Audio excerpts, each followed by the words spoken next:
नमस्कार, आप सबका स्वागत है तक्षशिला एकेडमी जोधपुर के यूट्यूब चैनल पर। आज अपन बात करेंगे राजस्थान जीके के महत्वपूर्ण प्रश्नों के बारे में और उन प्रश्नों के आसपास कितने अच्छे अच्छे सवाल बनेंगे उनके ऊपर भी चर्चा करेंगे। तो देखिए, टाइम खराब नहीं करना है, एक के बाद एक, वन बाय वन एक एक प्रश्न को पढ़ना है और इन प्रश्न के आसपास कितने अच्छे सवाल बने ये भी अपने को पढ़ना है।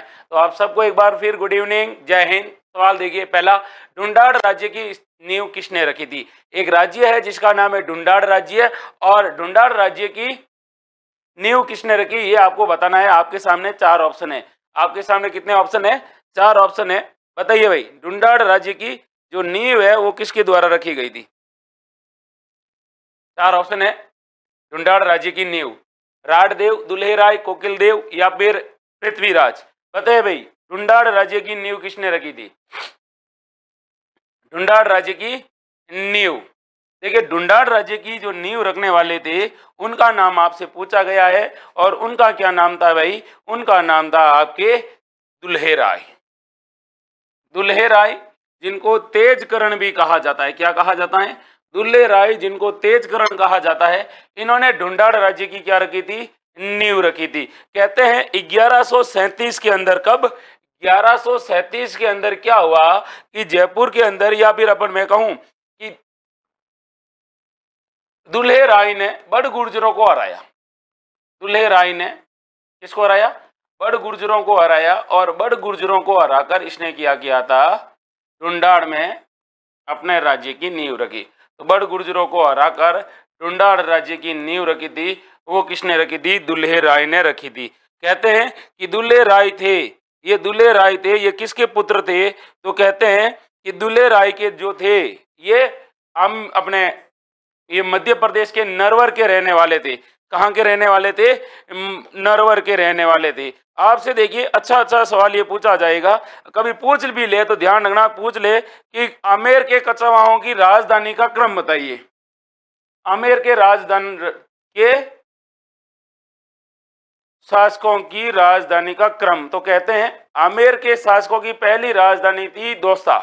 पहली राजधानी थी दौसा। दौसा के बाद में ये जाते हैं जमुआ रामगढ़ में। कहाँ जाते हैं? जमुआ रामगढ़ के अंदर जाते हैं। जमुआ रामगढ़ के बाद में ये आगे जाते हैं, और आगे कहाँ जाते हैं? तो ये जाते हैं खोह। खोह के बाद में ये जाते हैं आमेर। खोह के बाद में जाते हैं आमेर, और आमेर के बाद में जाते हैं जयपुर। कहाँ जाते हैं भाई? आमेर के बाद में जयपुर जाते हैं। आपको ये भी पता होना चाहिए कि कछवा वंश था ढूंढाड़ के अंदर। कौन से वंश? ढूंढाड़ राज्य में कौन से वंश ने शासन किया? आप कहोगे सर कछवा वंश ने।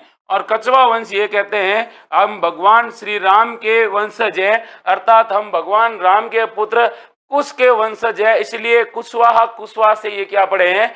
कछवाहा पढ़े हैं, कछवाहा कहलाते हैं। फिर देखिए, अगर आपसे ये सवाल पूछा जाए कि इनका जो झंडा होता है, इस झंडे के अंदर किसकी मूर्ति है या किसका चित्र है? तो कछवाओं का जो झंडा होता है वो होता है पचरंगा। कछवा शासकों का झंडा था पचरंगा, और इस पचरंगे झंडे के अंदर एक मूर्ति दिखाई देती है, जो किसकी है भाई? इस झंडे के अंदर कहते हैं गोविंद देव जी की क्या है? गोविंद देव जी का चित्र है। गोविंद देव जी का क्या है? चित्र है। ये भी आपको याद रखना है, गोविंद देव जी का चित्र है इनके झंडे के अंदर। और दूसरी बात है कि इसी झंडे के एक तरफ किसका चिन्ह है भाई?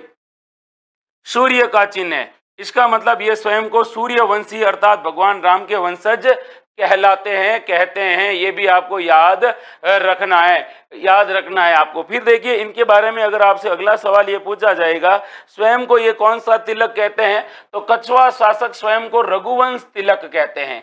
स्वयं को रघुवंश तिलक कहलाने वाले कौन है भाई? वो भी कौन है? वो भी आपके कछवाहा शासक है। याद रखना है आपको, जिन्होंने ढूंढाड़ क्षेत्र के अंदर अपना राज्य संचालित किया था। बाद में ढूंढाड़ के बाद में आगे आगे इनका नाम परिवर्तन होता गया। अब देखिए, अगला सवाल अपनी स्क्रीन पर ये कह रहा है कि बताइए सारंगी किस प्रकार का वाद्य यंत्र है? एक वाद्य यंत्र है जिसका नाम है सारंगी, और सारंगी किस प्रकार का वाद्य यंत्र है? तत्व वाद्य यंत्र, सुशीर वाद्य यंत्र, अवनद वाद्य यंत्र या फिर घन वाद्य यंत्र। और पूछा किसका है भाई? पूछा है सारंगी का। क्या पूछा है? सारंगी का पूछा है। बता दीजिए भाई, सारंगी किस प्रकार का वाद्य यंत्र है? आपके सामने चार ऑप्शन है, बताइए। सुरेश, लीलावत, बताइए भाई। पूछा है सारंगी किस प्रकार का वाद्य यंत्र है। अच्छा सवाल पूछा है आपसे, सारंगी किस प्रकार का वाद्य यंत्र है, ये आपको बताना है। बताइए, पूछा किसका है, सारंगी का पूछा है, बताइए सारंगी किस प्रकार का वाद्य यंत्र है। अब देखिए सारंगी किस प्रकार का वाद्य यंत्र है, बता रहे हैं भाई। Very good very good very good sir, ये तत्ववाद्य यंत्र है। कैसा, तत्ववाद्य यंत्र है। लेकिन आप सारंगी के बारे में क्या जानते हैं, सवाल आपसे पूछा जाएगा सारंगी किस प्रकार का वाद्य यंत्र, आप कहोगे कि सर तत्ववाद्य यंत्र है। ठीक है भाई, पूछा जाएगा सारंगी में कितने तार होते हैं, सारंगी में 27 तार होते हैं। कितने तार होते हैं, 27 तार होते हैं। इसको किसकी सहायता से बजाया जाता है, सारंगी को ऐसे बजाया जाता है, ऐसे हाथ में पकड़ी जाती है और फिर वो बजाई जाती है। तो सारंगी को बजाने के लिए किसकी सहायता ली जाती है, गज की सहायता से बजाया जाता है। तो जो एक हाथ में तो सारंगी होती है और एक हाथ में गज होता है और गज की सहायता से सारंगी बजाई जाती है। फिर आपसे सवाल पूछा जाएगा कि इसके अंदर कहते हैं कि 2 तार होते हैं, सारंगी के जो 2 तार होते हैं वो 2 तार किसके होते हैं, तो 2 तार होते हैं सारंगी के, कहते हैं वो बकरी की आंतड़ों से बने होते हैं। जो बकरी या बकरा होता है, उस बकरी या बकरे के जो अंतड़ियां होती है, जो आंतड़े होते हैं, बकरी या बकरा जो होता है उसकी आंतड़ों से बनते हैं इसके 2 तार, ये भी याद रखना है। और भी याद रखना है कि ये जो सारंगी होती है ये किस लकड़ी की बनी होती है, तो यह होती है सागवान की लकड़ी। किसकी लकड़ी होती है, सागवान की लकड़ी होती है। ये भी याद रखना है कि सागवान की लकड़ी से बनाया जाने वाला वाद्य यंत्र कौन सा है, सारंगी है। फिर आपसे सवाल ये पूछा जाएगा कि बताइए जो ये सारंगी होती है, इस सारंगी के अंदर किसके बाल होते हैं, इसके गज के। तो सारंगी जो गज होता है, जो ऐसे बजाया जाता है, जैसे ये मान लिए गज है और ये ऐसे बजाया जा रहा है, तो ये गज होता है, यह घोड़े के बालों के द्वारा निर्मित होता है। इसमें घोड़े के बाल होते हैं और घोड़ों की बाल से वाद्य यंत्र बजाया जाता है, तारों पर ऐसे धुन को उत्पन्न किया जाता है। ये भी आपको याद रखना है। फिर अगला सवाल आपसे पूछा जाएगा कि तत्वाद्य यंत्रों में सर्वश्रेष्ठ वाद्य यंत्र कौन सा है। तो तत्वाद्य यंत्र है उन तत् यानी तार निर्मित वाद्य यंत्रों में सर्वश्रेष्ठ वाद्य यंत्र है। सर्वश्रेष्ठ बोले तो सबसे अच्छा वाद्य यंत्र है, सर्वश्रेष्ठ वाद्य यंत्र है, सबसे अच्छा वाद्य यंत्र है, तो वो कौन सा है भाई, सारंगी है। आपसे सवाल अगला पूछा जाएगा कि सारंगी कौन सी जाति का वाद्य यंत्र है, सारंगी कौन सी जाति का वाद्य यंत्र है। तब आप कहोगे कि सर ये जो सारंगी है ये मारवाड़ क्षेत्र के अंदर, मारवाड़ क्षेत्र के अंदर जो जोगी होते हैं, जो जोगी होते हैं वो सारंगी बजाते हैं। क्या बजाते हैं, जोगी सारंगी बजाते हैं और सारंगी बजाते हैं, गीत गाते हैं और अपने जीवन यापन करते हैं। आप जब मारवाड़ के अंदर पश्चिमी राजस्थान में घूमने के लिए आओगे, चाहे जैसलमेर जाओ, बाड़मेर जाओ, जोधपुर जाओ, जालोर जाओ, सिरोही जाओ, पाली जाओ, जो ऐतिहासिक दर्शनीय स्थल है, वहां पर कहते हैं कि वहां पर सारंगी बजाने वाले जोगी जाति के लोग होते हैं। तो सारंगी बजाने में मारवाड़ के जोगी होते हैं, वो फेमस होते हैं। क्या होते हैं भाई, फेमस होते हैं, याद रखना है।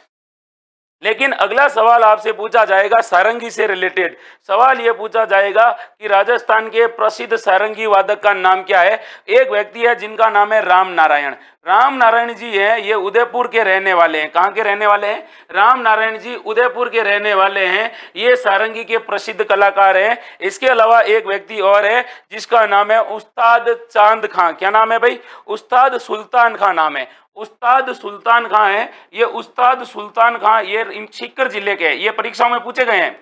सुल्तान खां है, ये सीकर जिले के हैं और ये भी क्या है, प्रसिद्ध सारंगी वादक है। क्या है, प्रसिद्ध सारंगी वादक है। ये भी आपको याद रखना है, ये भी आपको क्या करना है, याद रखना है। तो वापस देखिए, सारंगी एक तत्वाद्य यंत्र है, अर्थात तार से निर्मित है, जिसमें 27 तार होते हैं। इसे गज की सहायता से बजाया जाता है। इसमें 2 तार बकरी या फिर जो बकरा होता है उनकी अंतड़ियों से बने होते हैं, आंतरों से बने होते हैं। फिर देखिए इसका जो अगर पूछ ले सारंगी कौन सी लकड़ी की बनी होती है, तो याद रखना सागवान की लकड़ी की बनी होती है। और तत्वाद्य यंत्रों में सबसे अच्छा और सर्वश्रेष्ठ वाद्य यंत्र पूछे, आप कहोगे सर सारंगी है। आपसे पूछा जाएगा राम नारायण का संबंध किस वाद्य यंत्र से है, या फिर पूछ लेगा उस्ताद सुल्तान खां का संबंध किस वाद्य यंत्र से है, तो आप कहोगे सारंगी वाद्य यंत्र से है। फिर आपसे सवाल यह पूछा जाएगा कि सारंगी को किसकी सहायता से, गज की सहायता से बजाया जाता है। लेकिन इसके अंदर जो तार होता है जो बजाए जाने के लिए किसका प्रयोग होता है, तो घोड़े की पूंछ होती है, घोड़े की पूंछ, उसके बालों के द्वारा क्या होता है, उसके गज को यूं बांधा जाता है और उसके बाद क्या किया जाता है, इसे बजाया जाता है। राजस्थान के किस क्षेत्र में सारंगी वादक मिलेंगे, पश्चिमी राजस्थान अर्थात मारवाड़ क्षेत्र में मिलेंगे और ज्यादातर जोगी जाति के लोग होते हैं। याद रखना है आपको, सारंगी के सारे सवाल आपके परीक्षाओं में पूछे जा चुके हैं भाई। तो अब क्या करना है आपको, ये आपको याद रखना है और याद रखिए ये सारा का सारा आपको कहां पर मिलेगा रिवाइज करने के लिए, तक्षशिला का जो मोबाइल जो टेलीग्राम चैनल है ना, उस टेलीग्राम चैनल पे आपको एक एक फोटो मिल जाएगा। यहां से मैं सेव कर रहा हूं, वीडियो देखने के बाद अगर आपको लगे कि सर मुझे रिपीट करना है तब आपको इसके अंदर टेलीग्राम चैनल पे मिल जाएगा। आगे बढ़ते हैं, बिल्कुल राजकुमार धाकड़ जी आगे बढ़ते हैं, ये आगे बढ़े। देखिए भागने से कुछ नहीं होता है, जब तक सवाल का पोस्टमार्टम नहीं करोगे, खाली एक सवाल आने से सारे सवाल सॉल्व नहीं होते हैं। ऐसा पढ़ो, अरे पढ़ ही रहे हो तो ऐसा पढ़ोगे साला वापिस पढ़ना ही नहीं पड़े, बस चाहे वो सवाल और चाहे टॉपिक और चाहे कुछ भी हो। 30 मार्च 1949 को राजस्थान स्थापना दिवस का उद्घाटन किया गया था। तो राजस्थान दिवस पर जो राजस्थान का उद्घाटन किया गया था वो किसके द्वारा किया गया था, ये आपको बताना है कि राजस्थान का उद्घाटन है वो किसके द्वारा किया गया था और कब किया गया था, ये भी आपके सामने डेट दे रखी है। तो बताइए भाई राजस्थान का उद्घाटन कब किया गया था। अच्छा सवाल है और इजी सवाल है। 30 मार्च 1949 को राजस्थान का उद्घाटन किया गया, लेकिन उद्घाटन किसके द्वारा किया गया ये आपको बताना है। बताइए भाई।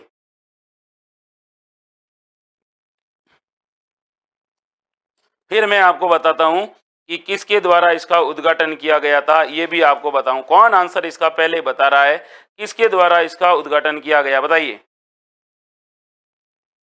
किसके द्वारा इसका क्या किया गया था, उद्घाटन किया गया था। अच्छा सवाल है, इजी सवाल है।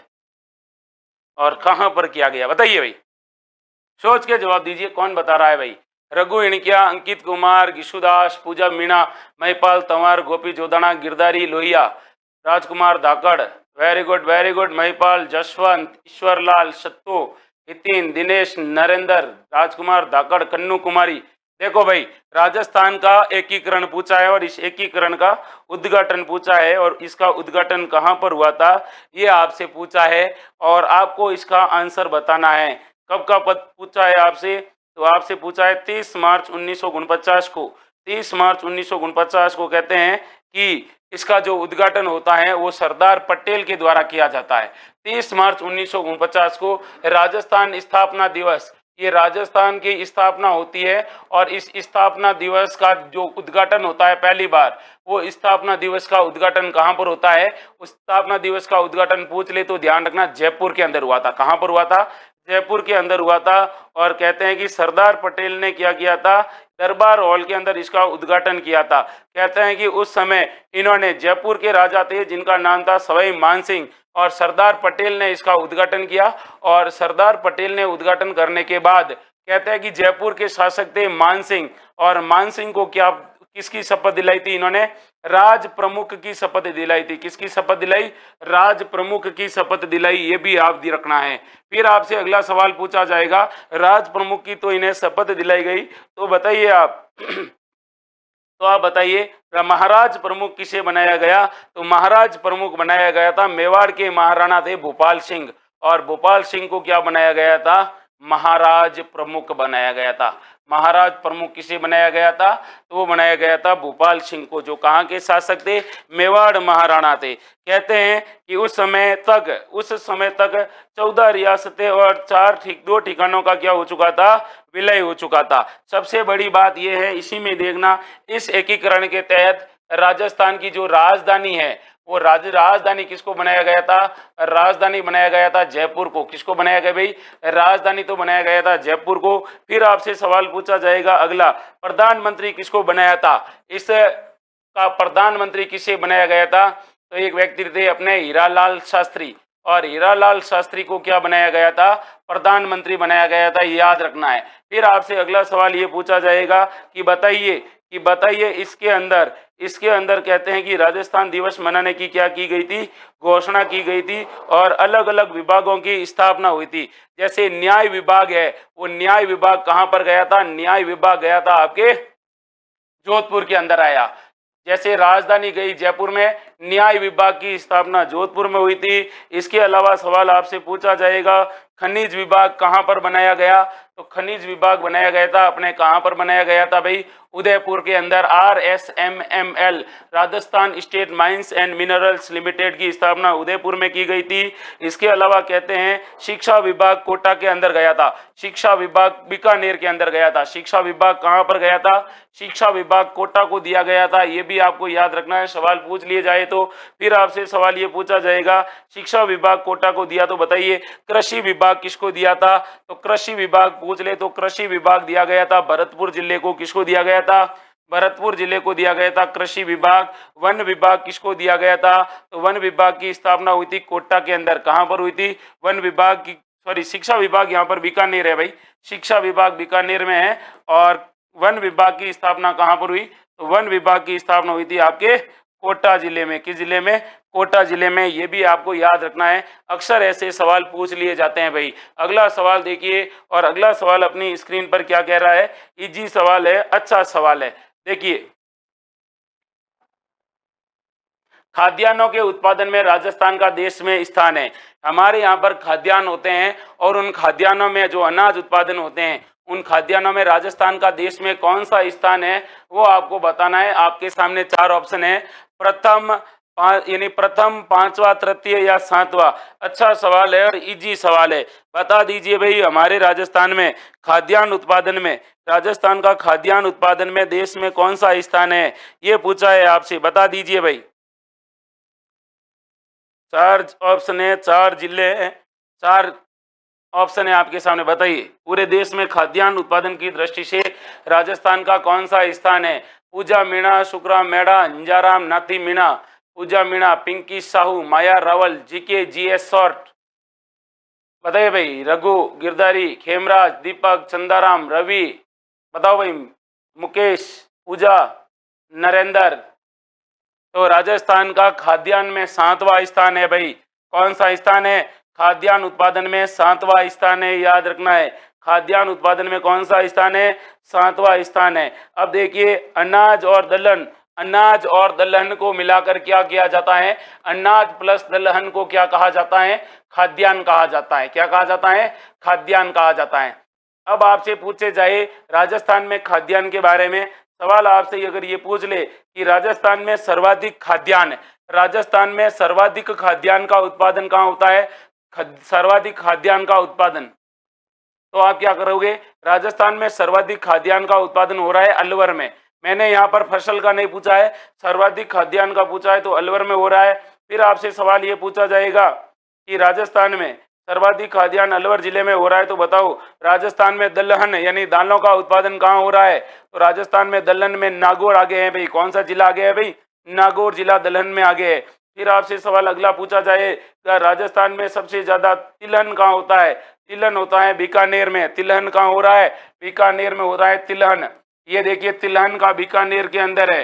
फिर आपसे अगला सवाल पूछा जाएगा दलहन हो गया, तिलहन हो गया, तो बताइए सब्जी में कौन सा जिला आगे पड़ता है पूरे राजस्थान में, तो सब्जी में आगे पड़ता है भाई जयपुर। सब्जी में कौन सा पड़ता है, जयपुर जिला सबसे आगे पड़ता है। फिर आपसे यही सवाल अगला पूछा जाएगा भाई, फिर यही अगला सवाल आपसे पूछा जाएगा कि बताइए मसालों में कौन सा जिला आगे बढ़ रहा है। मसालों में जिला बढ़ रहा है 12। मसालों में सबसे नंबर 1 पे कौन है राजस्थान में, मसाला सबसे ज्यादा होते हैं 12 जिले में। तो बताइए राजस्थान में फल सबसे ज्यादा कहाँ होते हैं, तो फलों में नंबर 1 पे कौन है भाई, फल उत्पादन में नंबर 1 पे है गंगानगर। कौन सा नगर है, गंगानगर है। वो भी याद रखने हैं, अगर पूछ ले आपकी परीक्षाओं में ऐसे सवाल, भूलने नहीं है गलती से भी, भूलने नहीं है गलती से भी, ये भी आपको याद रखने हैं। ये भी आपको क्या करना है, याद रखना है। अब देखिए अगला सवाल अपनी स्क्रीन पर क्या कह रहा है, और अगला सवाल आपसे ये पूछ रहा है कि माही बजाज सागर संयुक्त उपक्रम है। तो माही बजाज सागर है, ये किसका संयुक्त उपक्रम है, ये आपको बताना है। आपके सामने 4 ऑप्शन है, बता दीजिए भाई। माही बजाज सागर है, ये किसका उपक्रम है बताइए। कौन कौन से राज्यों की संयुक्त परियोजना है? सोच के जवाब दीजिए। माही नदी का पूछा है। माही नदी जो 3 राज्यों में बहती है, मध्य प्रदेश, राजस्थान और गुजरात। और आपसे पूछा है माही बजाज सागर, कौन सा सागर? माही बजाज सागर परियोजना से रिलेटेड कि माही बजाज सागर परियोजना संयुक्त उपक्रम है किन किन राज्यों का? सोच के जवाब दीजिए, बताइए भाई। पिच्छी बाबा बता रहे हैं पंकज सुतार, नरेंद्र भील, चंदाराम जी, रवि खेतड़ी। बताइए बताइए बताइए। अच्छा सवाल है। नाती मीणा, ईश्वर लाल, गोविंद, बताओ भाई, बोलना नहीं है। किसकी संयुक्त परियोजना है माही बजाज सागर? ये आपको बतानी है। तो देखिए, माही बजाज सागर किसकी परियोजना है भाई? माही बजाज सागर है गुजरात और राजस्थान की। देखिए, माही माही बजाज सागर परियोजना कभी भी पूछ ले कि बताओ भाई माही बजाज सागर परियोजना है, ये माही बजाज सागर परियोजना किन किन की परियोजना है? तो याद रखना है, ये है राजस्थान और गुजरात की संयुक्त परियोजना। लेकिन इसमें राजस्थान का कुल कितना अंश है भाई? राजस्थान को मिल रहा है 45%, गुजरात को मिल रहा है 55%। योग क्या मिल रहा है? 55% योग मिल रहा है। कहते हैं कि ये जो माही परियोजना है, माही परियोजना का जो पूरा का पूरा गुजरात 55% ले नहीं रहा है। वर्तमान में इसका 100% उपभोग कौन कर रहा है? 100% उपभोग कर रहा है राजस्थान। कौन कर रहा है? राजस्थान कर रहा है। और कहते हैं कि ये जो माही परियोजना है इसे आदिवासियों की परियोजना कहा जाता है। इसलिए कहा जाता है क्योंकि हमारे राजस्थान के अंदर जो माही बांध है, इस माही बांध के आसपास जितना भी जो आदिवासी बहुल एरिया है, वहीं पर कहते हैं सिंचाई के लिए पानी की उपलब्धता और बिजली की उपलब्धता और भी जो भी उपलब्धता होगी वो यहाँ पर करवाई जाएगी, याद रखना। और माही बजाज सागर सवाल पूछ ले कौन से जिले में है? आप कहोगे कि राजस्थान का सबसे निचला जिला है जिसका नाम है बांसवाड़ा। कौन सा जिला है? बांसवाड़ा जिला है। ये भी आपको याद रखना है। अब देखिए अगले सवाल की तरफ बढ़ते हैं। अगला सवाल अपनी स्क्रीन पर क्या कह रहा है? गजब सवाल पूछा है भाई। राजस्थान के किन जिलों में वर्षा वाले दिनों की क्रमशः संख्या सबसे अधिक एवं सबसे कम होती है? तो इनमें से उन जिलों का नाम बताना है जिसमें सबसे ज्यादा क्या होती है?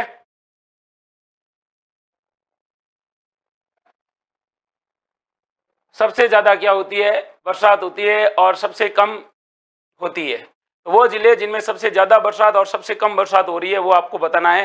झालावाड़ और अलवर, झालावाड़ और जैसलमेर, जैसलमेर और झालावाड़, जयपुर और जैसलमेर। बता दीजिए भाई, हमारे राजस्थान में सबसे कम बरसात और सबसे ज्यादा बरसात कहाँ पर होती है? अच्छा सवाल है, इजी सवाल है, बता दीजिए भाई। सबसे ज्यादा और सबसे कम बरसात पूछा है, कौन इसका आंसर दे रहा है? बता दीजिए भाई। पुष्पा दे रही है, Ganesh Kadela, Om Prakash, Balchand, Puja Meena, GK GS short, Ravi Khetri, Shrichand. बताइए भाई। राजकुमार धाकड़ कह रहे हैं गुरुजी मुझे लगभग 1 साल हो गया पढ़ते हुए, कोचिंग के पैसे नहीं है। अरे भाई क्या करना है? पढ़ना ही पढ़ना है। कोचिंग वाले भी किताबों को देख के ही पढ़ाते हैं ना, ये तो सोचो। नर हो तो निराश न करो मन को। कहते हैं कि बड़े बुजुर्ग कह के गए हैं कि पत्थर फेंकते रहो, तैयारी करते रहो, कहीं ना कहीं तो कभी ना कभी सही सटीक निशाने पे लगेगा। सबसे अच्छी चीज होती है डेडिकेशन, और जिस आदमी के अंदर डेडिकेशन अच्छा होता है वो आदमी निकल जाता है। ठीक है, मन को भगाना नहीं है, कभी इधर कभी उधर। बताओ, राज्य के किन जिलों में वर्षा वाले दिनों की संख्या क्रमशः सबसे ज्यादा होती है? तो देखिए, राजस्थान में सबसे ज्यादा बरसात होती है झालावाड़ में। झालावाड़ में कहते हैं सबसे ज्यादा बरसात होती है। मिनिमम यहाँ पे 40 दिन तक बरसात होती है। कितने दिन तक? 40 दिन तक। और सबसे कम बरसात हो रही है राजस्थान के जैसलमेर जिले में। जैसलमेर जिले में केवल 5 दिन बरसात होती है पूरे साल में। कितने दिन? 5 दिन बरसात होती है। ये भी आपको याद रखना होगा। इसके अलावा ध्यान रखना है आपको कि राजस्थान के अलावा स्थान पूछे तो राजस्थान में एक जगह है माउंट आबू, और माउंट आबू में राजस्थान में सबसे ज्यादा बरसात होती है। स्थान पूछे तो यहाँ पर कहता है कि साल में लगभग 48 दिन बरसात होती है, और सबसे कम बरसात होती है वो होती है सम गांव के अंदर। सम गांव कहाँ पर है? जैसलमेर के अंदर है, जहां पर बरसात 0 दिन होती है। होगी भी और नहीं भी कोई नहीं कह सकते। 0 दिन यानी यहाँ पर बरसात नील बट्टा सन्नाटा है। फिर आपसे पूछा जाएगा राजस्थान का सर्वाधिक आर्द्र जिला पूछे कि राजस्थान में सर्वाधिक आर्द्र जिला कौन सा है? तो आर्द्र जिला पूछे तो ध्यान रखना आर्द्र जिला है अपने झालावाड़ कौन सा है?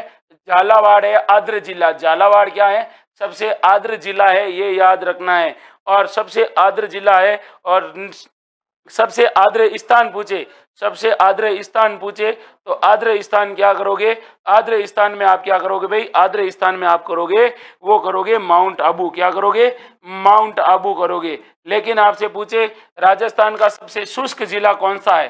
देखिए राजस्थान का सबसे शुष्क जिला है जैसलमेर। अगर शुष्क जिला पूछे तो क्या करोगे? जैसलमेर। और शुष्क स्थान पूछा जाएगा, शुष्क स्थान पूछा जाएगा तब आपको करना है फलोदी। और ये फलोदी कहाँ पर है भाई? फलोदी अपने जोधपुर जिले के अंदर है। कहाँ पर है? जोधपुर जिले के अंदर है। ये भी आपको याद रखना है, ये भी आपको क्या करना है? ये याद रखना है। राजस्थान को झालावाड़ को राजस्थान का नागपुर बिल्कुल कहते हैं। और क्यों कहते हैं नागपुर पता है? क्योंकि झालावाड़ संतरा उत्पादन में नंबर 1 है, और संतरा उत्पादन में होने के कारण ये याद रखना है। अब देखिए अगला सवाल क्या कह रहा है। अगला सवाल आपसे सवाल पूछा गया है, ग्रीष्म ऋतु में सर्वाधिक आंधियां किस जिले में चलती है? जब गर्मी पड़ती है तो राजस्थान में सर्वाधिक आंधियां किस जिले में आती है, वो आपको बताना है। 4 ऑप्शन है, जैसलमेर, बीकानेर, गंगानगर और झुंझुनू। तो बताइए राजस्थान में गर्मियों के दिनों में सबसे ज्यादा धूल भरी आंधियां किस जिले में चलती है? बताइए भाई। 4 ऑप्शन है आपके सामने, जैसलमेर, बीकानेर, गंगानगर, झुंझुनू। बताइए।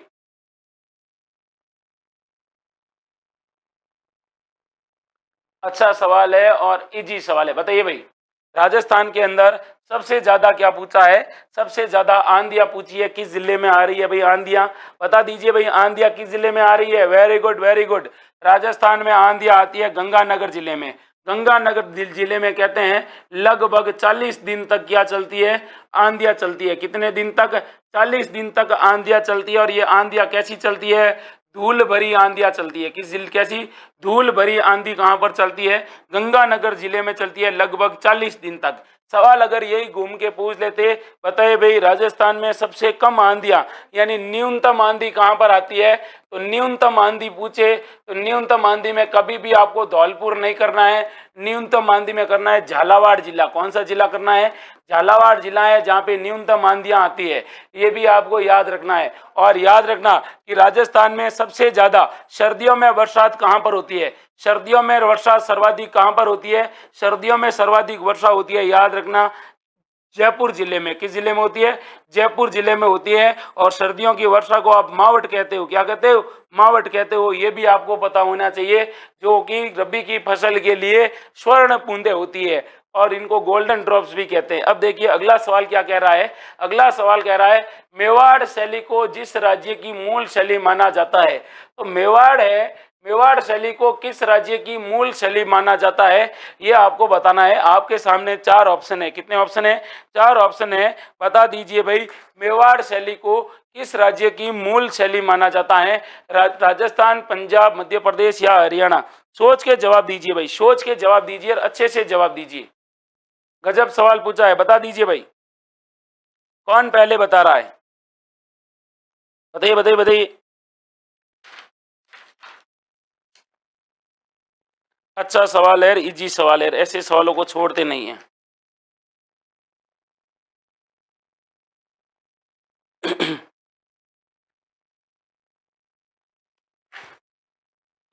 मेवाड़ शैली से रिलेटेड आपसे सवाल पूछा गया है, और मेवाड़ शैली का जो संबंध है वो किस राज्य की मूल शैली है? ये राजस्थान चित्र शैली की मूल शैली है। आपको पता होगा, सवाल आपसे पूछा जाएगा राजस्थान शैली का आरंभ कहाँ से माना जाता है? तो राजस्थानी शैली का आरंभ माना जाता है, जो शुरुआत मानी जाती है वो मेवाड़ शैली से मानी जाती है। कहाँ से मानी जाती है?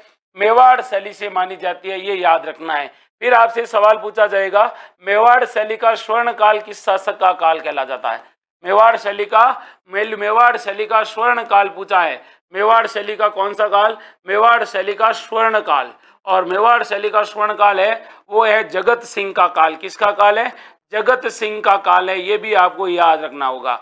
जगत सिंह का काल मेवाड़ शैली का स्वर्ण काल कहलाता है। और अगर आपसे सवाल पूछा जाएगा तो मेवाड़ शैली का एक चित्र है जिसका नाम है श्रावक प्रतिक्रमण सूत्र चूर्णी। श्रावक प्रतिक्रमण सूत्र चूर्णी आपको पता होगा। प्रतिक्रमण सूत्र चूर्णी ये किसने बनाया था? सूत्र चूर्णी ये किसने तो आपको पता होगा ये कमल चंद्र ने बनाया था। और किसके समय बनाया था? तो मेवाड़ के महाराणा तेज सिंह के समय बनाया गया था। ताड़ के पत्तों पर चित्रित राजस्थान का प्राचीनतम कोई चित्र है तो वो कौन सा चित्र है भाई? श्रावक प्रतिक्रमण सूत्र चूर्णी है। ये भी आपको याद रखना है। फिर आपसे सवाल ये पूछा जाएगा और फिर मेवाड़ शैली से रिलेटेड आपसे सवाल पूछा जाएगा कि मेवाड़ शैली के अंदर कलीला और दमना को कलीला और दमना किस शैली के चित्र है? तो आप कहोगे कलीला और दमना है, वो भी किस शैली के है भाई? मेवाड़ शैली के। अगला सवाल देखिए, गेर नृत्य भील जनजाति के लोग किस त्योहार पर करते हैं?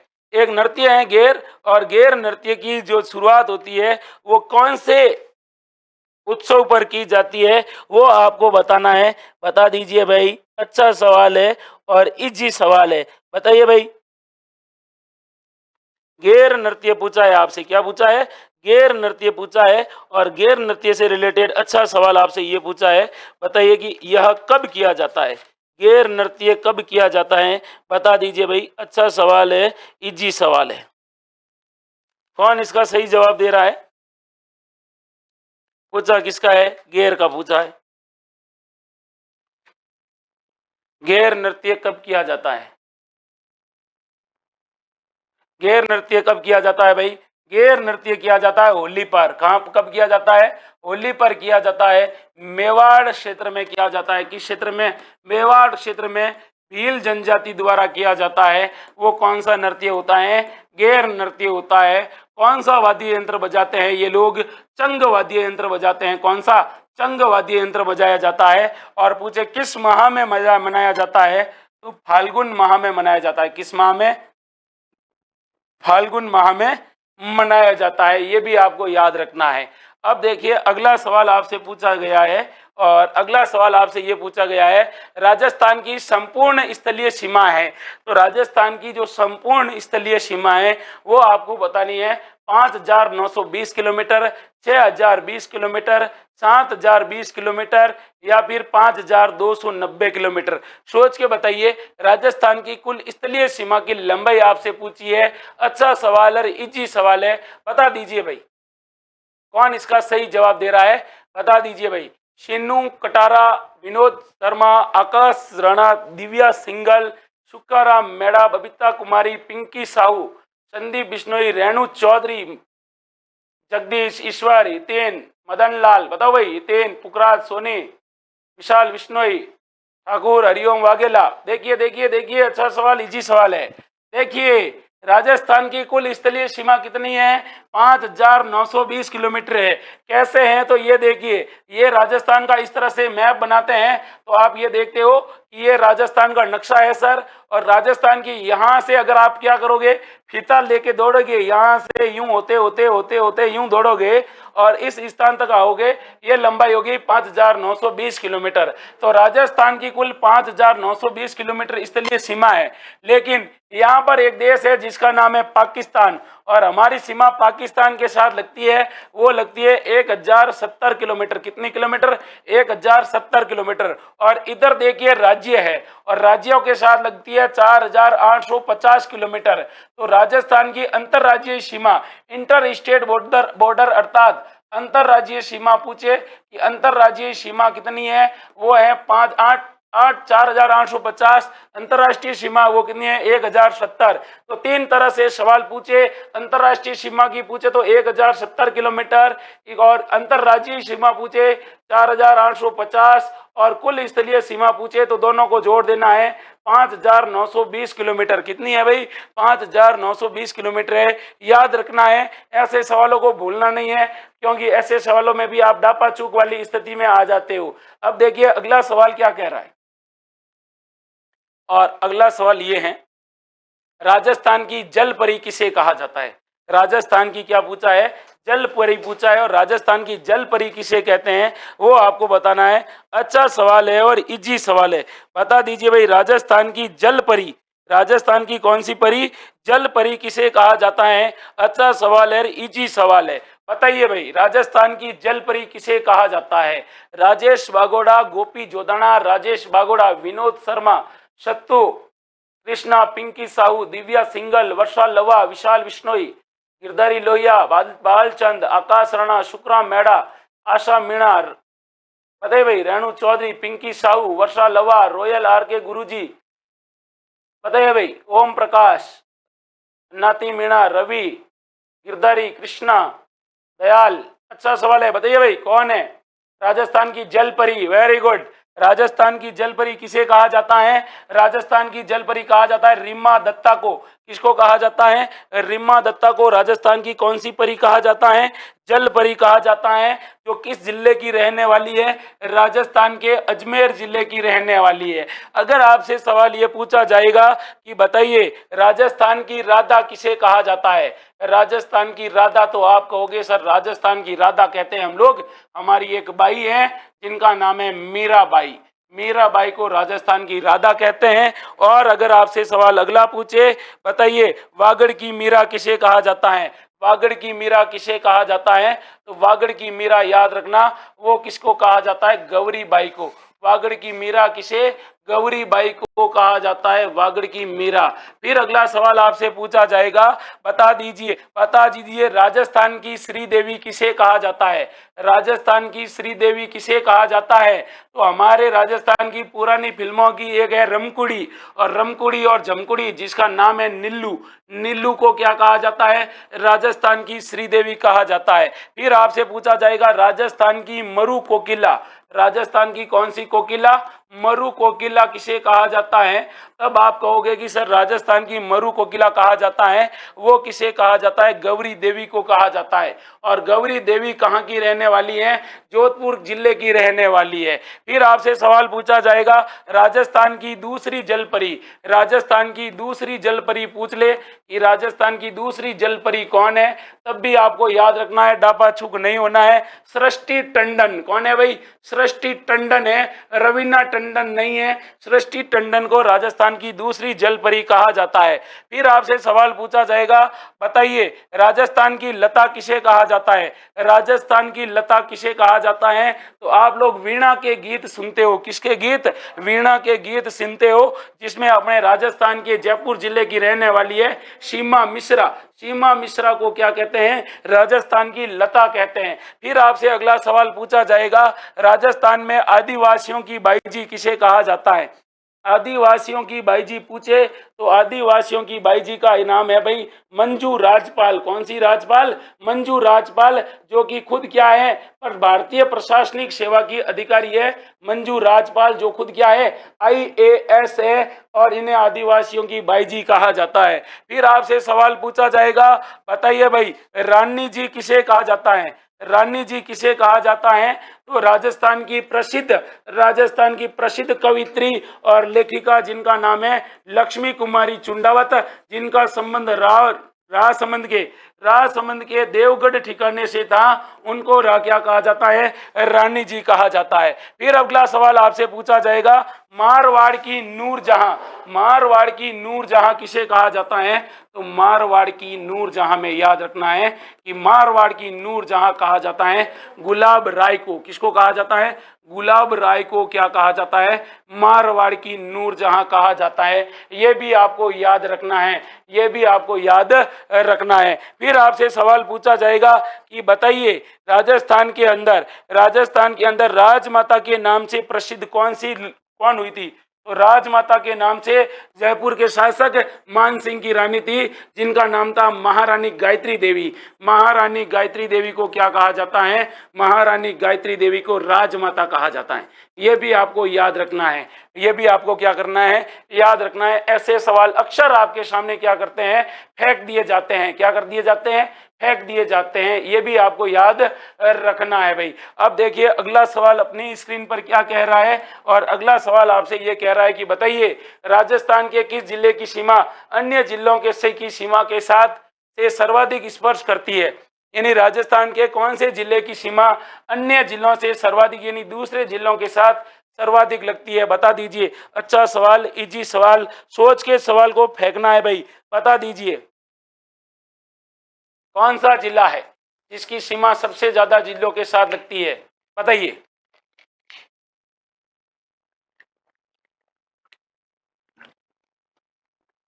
पिंटू कुमावत, बबीता कुमारी, रेणु चौधरी, वर्षा लवा, सानिया लवा, विकास, रचना, बालचंद, मुन्नी राठी, कृष्णा, आकाश, इंदर, रघु, बालचंद, बताइए भाई, पूजा, पिंटू, गोवर्धन, दिनेश, विशाल, भावने, भावेश, दयाल, कृष्णा, सोनिया। बताओ भाई, राजस्थान के सबसे ज्यादा जिलों के साथ लगने वाले जिले की संख्या, जिले सर्वाधिक सीमा के साथ लगने वाला जिला है पाली। कौन सा जिला है? पाली जिला है। आप पाली जिला के बारे में तो जानते ही होंगे, ये जिला है पाली। और पाली जिले की सबसे ज्यादा जिलों के साथ क्या लगती है? सीमा लगती है। अब देखिए, पाली जिला है, ये है पाली, और पाली के आसपास कितने जिले हैं? 8 जिले हैं। कितने जिले हैं भाई? 8 जिले हैं, ये याद रखना है। और 8 जिले कौन कौन से अगर पूछ ले, निम्न में से कौन सा जिला पाली के साथ सीमा नहीं बनाता है, तो आपको याद रखना है कि साहब पाली 8 जिलों के साथ सीमा बनाता है। उदयपुर और एक है सिरोही। कौन सा रोही? सिरोही। उदयपुर है, सिरोही है, अजमेर है, जोधपुर है। कौन सा है? जोधपुर है। नागौर है। कौन सा है? नागौर है। जोधपुर है, नागौर है। और कौन सा है भाई? और है आपके राजसमंद। कौन सा है भाई? राजसमंद है। और कौन सा है? और है जालोर। कौन सा है? जालोर है। 1 2 3 4 5 6 7। तो जालोर के बाद में एक और जिला है अपने, जो है बाड़मेर जिला। कौन सा है? बाड़मेर जिला। इनके साथ राजस्थान की क्या लगती है भाई? पाली जिले की सीमा लगती है। लेकिन आपसे सवाल ये पूछे, राजस्थान के सबसे मध्य में स्थित जिला कौन सा है?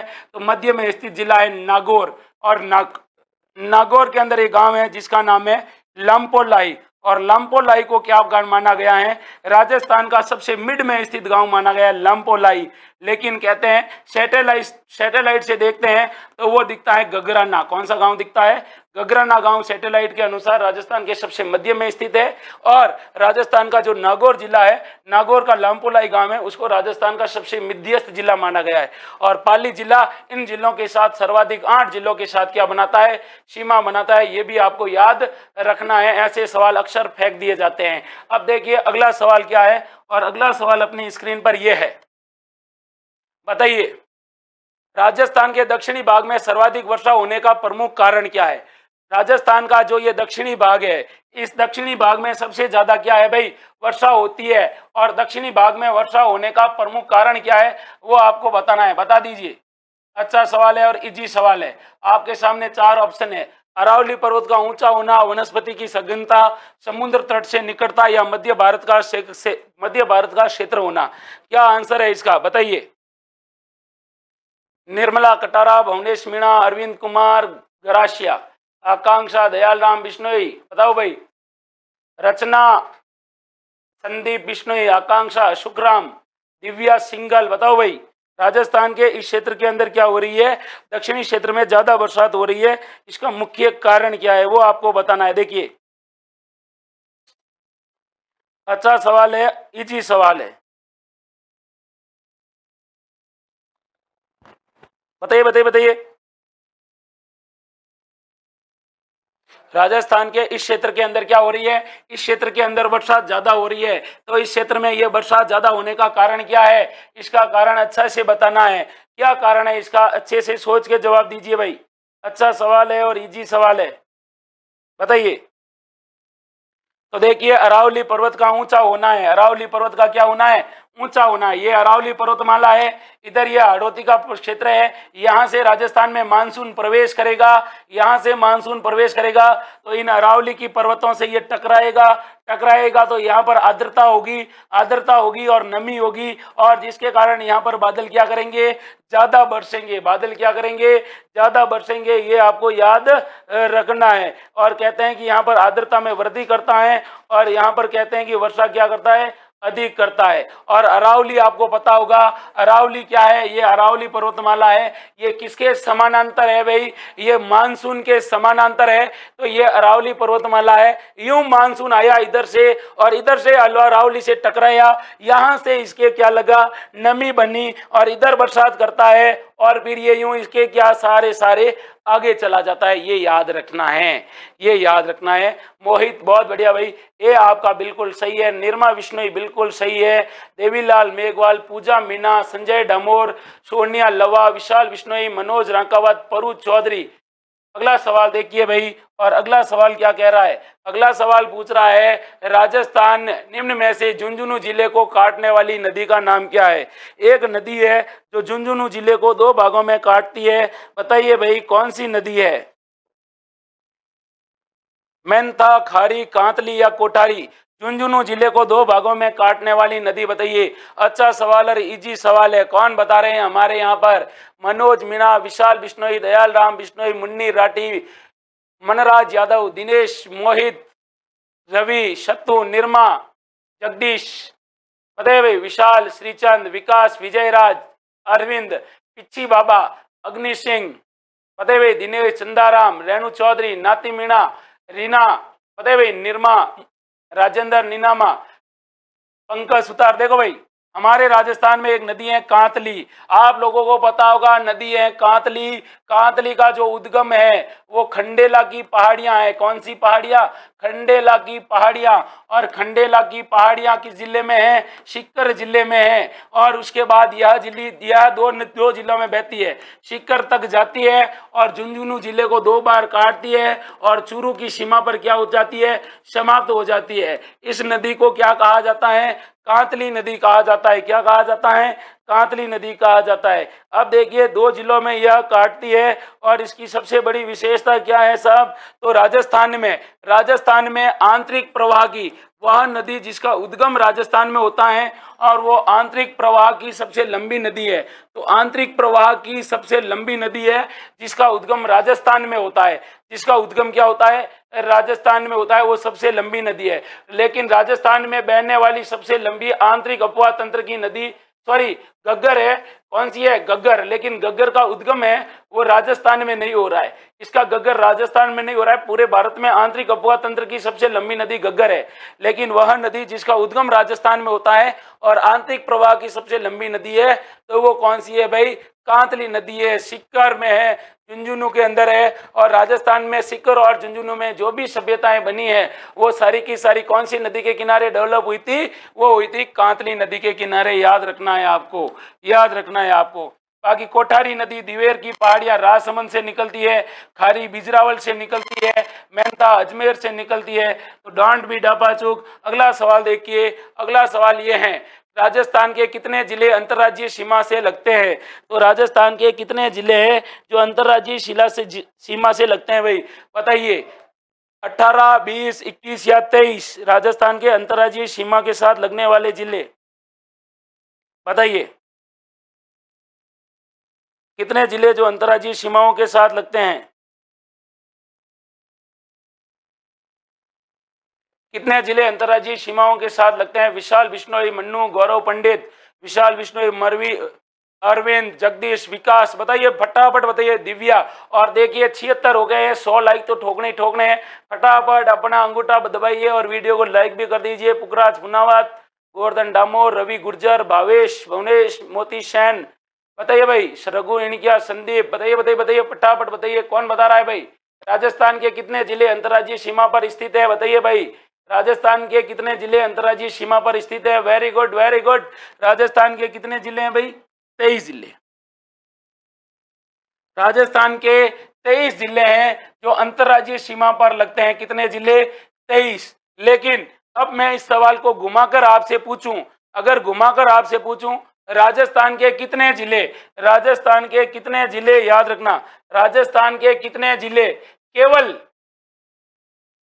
केवल अंतर्राज्यीय सीमा चुनते हैं? तो केवल अंतर्राज्यीय सीमा बनाने वाले जितने कितने हैं भाई? देखिए, कुल अंतर्राज्यीय सीमा बनाने वाले कुल 23 जिले हैं जो अंतर्राज्यीय सीमा बना रहे हैं। लेकिन केवल अंतर्राज्यीय सीमा बनाने वाले हैं वो है 21। अब केवल अंतर्राज्यीय सीमा बनाने वाले 21 इसलिए करोगे क्योंकि इसमें आप दो जिलों को काट दोगे।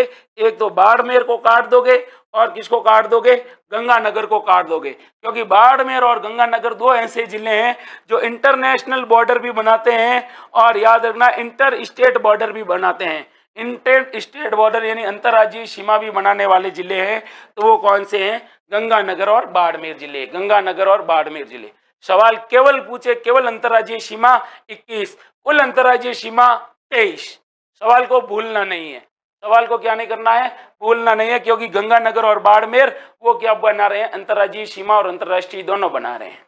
अगला सवाल देखिए, और अगला सवाल अपनी स्क्रीन पर क्या है, अगला सवाल आपके सामने ये है, भील जनजाति के सामाजिक रिवाजों व अर्थव्यवस्थाओं के लिए सर्वाधिक पसंद पारिस्थितिकी एवं परंपराओं वाला वृक्ष कौन सा है, बताइए। भील जनजाति के अंदर सबसे अच्छा वृक्ष कौन सा है जो उनके सामाजिक रिवाजों को भी पूरा करता है, सामाजिक रिवाजों को पूरा करता है, अर्थव्यवस्था के लिए भी वो महत्वपूर्ण है, और उनकी पारिस्थितिकी और परंपराओं वाला वृक्ष है, कौन सा है? नीम है, पीपल है, महुआ है या खेजड़ी है? तो बताइए भाई, हमारे राजस्थान के अंदर भील जनजाति है, बिल्कुल भील जनजाति है, लेकिन भील जनजाति से रिलेटेड सवाल आपसे अच्छा पूछा है, उसका आपको क्या देना है, जवाब देना है। बता दीजिए भाई, अच्छा सवाल है, इजी सवाल है, कौन बता रहा है इसका राइट आंसर? बताइए भाई, फटाफट बताइए। सवाल को घुमाया गया है, अगर आप अच्छे से पढ़ोगे तो आपसे सवाल पूछा जा सकता है और समझा जा सकता है। बताइए कौन बता रहा है इसका राइट आंसर?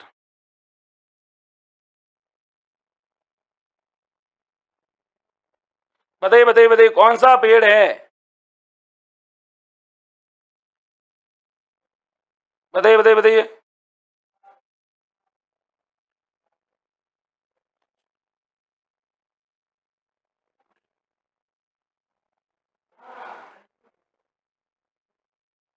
कौन सा है भाई? महुआ। Very good. कौन सा है? महुआ है। अब देखिए, महुआ के बारे में पहला सवाल आपसे क्या पूछा जाएगा कि बताइए इसे क्या कहते हैं? इसे आदिवासियों का कल्प वृक्ष कहते हैं। आदिवासियों का कौन सा वृक्ष कहते हैं? आदिवासियों का कल्प वृक्ष कहते हैं। लेकिन अगर सवाल आपसे थोड़ा गहरा पूछ लिया, बताइए महुआ का वैज्ञानिक नाम क्या है? साइंटिफिक नाम पूछा जा सकता है, पूछा भी जा सकता है, क्यों नहीं पूछे, क्योंकि इसका आदिवासियों के जीवन में बहुत अधिक प्रभाव है। वैज्ञानिक नाम क्या है इसका अगर पूछ ले महुआ का, तो महुआ का जो वैज्ञानिक नाम है वो आपसे अगर पूछे तो याद रखना है, इसका जो वैज्ञानिक नाम है, अच्छा नाम है, और उसका क्या नाम है? उसका नाम है मधुचा लॉन्गिफोलिया। मधुचा, मधुचा लॉन्गिफेलिया, लॉन्गोफेलिया, लॉन्गिफेलिया, लॉन्गोफेलिया, लॉन्गफेलिया, ये इसका वैज्ञानिक नाम है।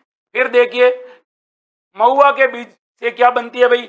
महुआ से बनती है शराब। क्या बनती है? शराब। और महुआ से बनी शराब को क्या कहते हैं? मावड़ी कहते हैं। ये याद रखना है। इसके अलावा आपसे सवाल महुआ से रिलेटेड ये पूछा जा सकता है और पूछा गया है, महुआ में कौन सा विटामिन पाया जाता है भाई? महुआ का वृक्ष होता है, इनकी पत्तियों में कौन सा विटामिन पाया जाता है? तो देखिए, इसकी जो पत्तियां होती है उसकी पत्तियों में विटामिन सी पाया जाता है। कौन सा विटामिन पाया जाता है? विटामिन सी भी पाया जाता है। कौन से में? महुआ में विटामिन सी पाया जाता है, ये भी आपको याद रखना है। फिर आपसे सवाल ये पूछा जा सकता है कि महुआ के जो फूल होते हैं उन फूलों से क्या बनती है? शराब बनती है। क्या बनती है? शराब बनती है। ये भी आपको याद रखना है। और सवाल पूछ ले, राजस्थान में सर्वाधिक महुआ, राजस्थान में सर्वाधिक महुआ के वृक्ष किस जिले में है? तो राजस्थान में सर्वाधिक महुआ है, इसके वृक्ष आपको उदयपुर जिले में मिलेंगे। कहां पर मिलेंगे? उदयपुर जिले में मिलेंगे। ये भी आपको याद रखना है। ये भी आपको क्या करना है? याद रखना है। महुआ के जो पेड़ होते हैं इनसे शराब भी बनती है, तो आजीविका का भी साधन है, और इनकी पार्टी वार्टी अर्थात सामाजिक का भी जीवन है, समाज का भिन्न हिस्सा है, इनके अर्थव्यवस्था की भी है, और इनके सामाजिक रिवाज होते हैं उनमें भी, जैसे हिंदू धर्म में पीपल होता है वैसे इनके क्या होता है भाई? महुआ होता है। ये भी आपको याद रखना है। अब देखिए अगला सवाल क्या कह रहा है, राजस्थान का दूसरा सबसे बड़ा शहर कौन सा है? तो राजस्थान का दूसरा सबसे बड़ा शहर, राजस्थान सेकंड लार्जेस्ट सिटी बतानी है आपको। बता दीजिए भाई, अच्छा सवाल है भाई। अजमेर, उदयपुर, जोधपुर और जैसलमेर। बताइए भाई। मावड़ी को मऊ भी कहते हैं, मावड़ी मऊ को भी बिल्कुल कहते हैं हमारे यहाँ पर मऊ। अच्छा बताइए भाई, अच्छा सवाल है, इजी सवाल है, बताइए। राजस्थान का दूसरा सबसे बड़ा शहर पूछा है आपसे, और दूसरा सबसे बड़ा शहर कैसे पूछा है वो आपको बताना है। सबसे बड़ा शहर कौन सा है बताइए? राजस्थान का दूसरा सबसे बड़ा शहर बताइए। बिल्कुल बिल्कुल बिल्कुल साहब, जोधपुर, जोधपुर जिला। ओहो, जोधपुर जिले को देखिए, जोधपुर जिला क्या कहते हैं इसको? ब्लू सिटी कहते हैं इसको। क्या कहते हैं? ब्लू सिटी, सूर्य नगरी, सूर्य नगरी कहते हैं। नीला शहर कहा जाता है, नीला शहर कहा जाता है जोधपुर को। मरुस्थल का प्रवेश द्वार कहा जाता है, मरुस्थल का प्रवेश द्वार कहा जाता है। किसको कहा जाता है? जोधपुर को कहा जाता है। अपनायत का शहर कहा जाता है, अपनायत का शहर तो किसे कहा जाता है? जोधपुर को कहा जाता है। क्या कहा जाता है? जोधपुर को कहा जाता है। ये तो आपको पता ही होगा, किसको कहा जाता है? जोधपुर को कहा जाता है। ये आपको याद रखना होगा। ऐसे सवाल भी आपके क्या कर लिए जाते हैं? पूछ लिए जाते हैं। क्या कर लिए जाते हैं? पूछ लिए जाते हैं कि बताइए भाई जोधपुर के उपनाम क्या है। उपनामों में अपना याद रखना है कि भाई जोधपुर के क्या क्या उपनाम है। मारवाड़ नगरी कहते हैं जोधपुर को, ब्लू सिटी कहते हैं, मारवाड़ नगरी, मारवाड़ नगरी भी कहते हैं, मारवाड़ नगरी भी कहते हैं इसको। इसको मरुधर भी कहते हैं, मरुधर भी कहते हैं। ये भी आपको याद रखना है। क्या कहते हैं? मरुधर भी कहते हैं। ये भी आपको याद रखना है। इसके अलावा इसको क्या कहा जाता है? जोधपुर को मरुधर कहा जाता है, मरुवार कहा जाता है। देखिए जोधपुर के बारे में, तो राजस्थान की दूसरी बड़ी सिटी कौन सी है? जोधपुर। जोधपुर दूसरी है तो पहले नंबर पे कौन है? पहले नंबर पे जयपुर है। पहले नंबर पे कौन है भाई? जयपुर है। अब देखिए आपसे सवाल पूछा जाएगा, सबसे बड़ा शहर, सबसे बड़ा शहर तो याद रखना भाई, सबसे बड़ा शहर कहोगे सर जयपुर, जयपुर। सेकंड कौन सा है? सेकंड आप कहोगे जोधपुर। कौन सा है? जोधपुर। तो फिर राजस्थान का तीसरा बड़ा शहर कौन सा है? कोटा शहर है। कौन सा शहर है? कोटा शहर है। सवाल आपसे पूछा जाएगा तो चौथा शहर, बड़ा शहर कौन सा है? वही अपने जोधपुर के बच्चों ने बसाया, जोधपुर के ही एक लड़के ने बसाया था, जोधपुर के ही एक व्यक्ति ने बसाया था, जिसका नाम था बीकानेर। तो बीकानेर राजस्थान का चौथा बड़ा शहर है। और फिर पांचवा बड़ा शहर पूछे तो आप क्या करोगे? तो पांचवा बड़ा शहर जब भी आपसे पूछे तो भरतपुर करना है। तो बताइए सबसे छोटा शहर कौन सा है? राजस्थान का सबसे छोटा शहर, सबसे छोटा शहर पूछे तो सबसे छोटा शहर में आप कहोगे कि सर बोरखेड़ा के अंदर है। और बोरखेड़ा राजस्थान का सबसे दक्षिणतम शहर है और किस जिले में है? बांसवाड़ा जिले में है। ये भी आपको याद रखना होगा, ये भी आपको क्या करना होगा? याद रखना होगा। अगला सवाल देखें, और अगला सवाल अपनी स्क्रीन पर देखिए, गजब का सवाल है भाई। बताइए राजा जयपुर के निर्माण से संबंधित वास्तुकार है, जयपुर निर्माण से संबंधित वास्तुकार कौन है? उस्ताद ईसा खां, मंडन, विद्याधर भट्टाचार्य, अहमद लाहौरी। तो बता दीजिए भाई राजस्थान के जयपुर जिले के वास्तुकार कौन थे? जयपुर जिले के कौन थे वास्तुकार? ये आपको बताना है। बताइए भाई जयपुर जिले के क्या पूछे हैं? वास्तुकार पूछे हैं। बताइए जयपुर जिले के वास्तुकार पूछे हैं। अच्छा सवाल है, इजी सवाल है। बताइए जयपुर जिले के क्या पूछे हैं? वास्तुकार पूछे हैं। बताइए कौन थे जयपुर जिले के वास्तुकार? बताइए बताइए बताइए। एक के पुखराज, पूनावास, मनु, आर के। राजस्थान के जोधपुर जिला सॉरी जयपुर जिले के वास्तुकार थे विद्याधर भट्टाचार्य। देखिए भाई विद्याधर भट्टाचार्य कौन थे? इनसे रिलेटेड अगर सवाल पूछे जाएंगे तो इनसे बाहर कुछ भी नहीं बनेगा। अगर बन गया तो आपके अलावा किसी को आएगा नहीं। तो विद्याधर भट्टाचार्य किसके दरबारी थे? सवाई जय सिंह के क्या थे? ये सवाई जय सिंह के तो ये दरबारी थे। याद रखना है पहली लाइन। तो अगली बात, और इन्होंने क्या किया? जयपुर का क्या बनाया? जयपुर का नक्शा बनाया। जयपुर का इन्होंने क्या बनाया? नक्शा बनाया था। जयपुर का शुरुआती नाम क्या था? जयपुर का शुरुआती नाम था जयनगर। क्या नाम था? जयनगर था। ये विद्याधर भट्टाचार्य कहाँ के रहने वाले थे? बंगाल के रहने वाले थे और बंगाली ब्राह्मण थे। बंगाली क्या थे? ये ब्राह्मण थे। ये भी आपको याद रखना है। फिर आपसे सवाल पूछा जाएगा जयपुर का निर्माण कौन से आकार में किया गया? आयताकार आकार में, आयताकार खंडों में जयपुर की इन्होंने क्या की थी?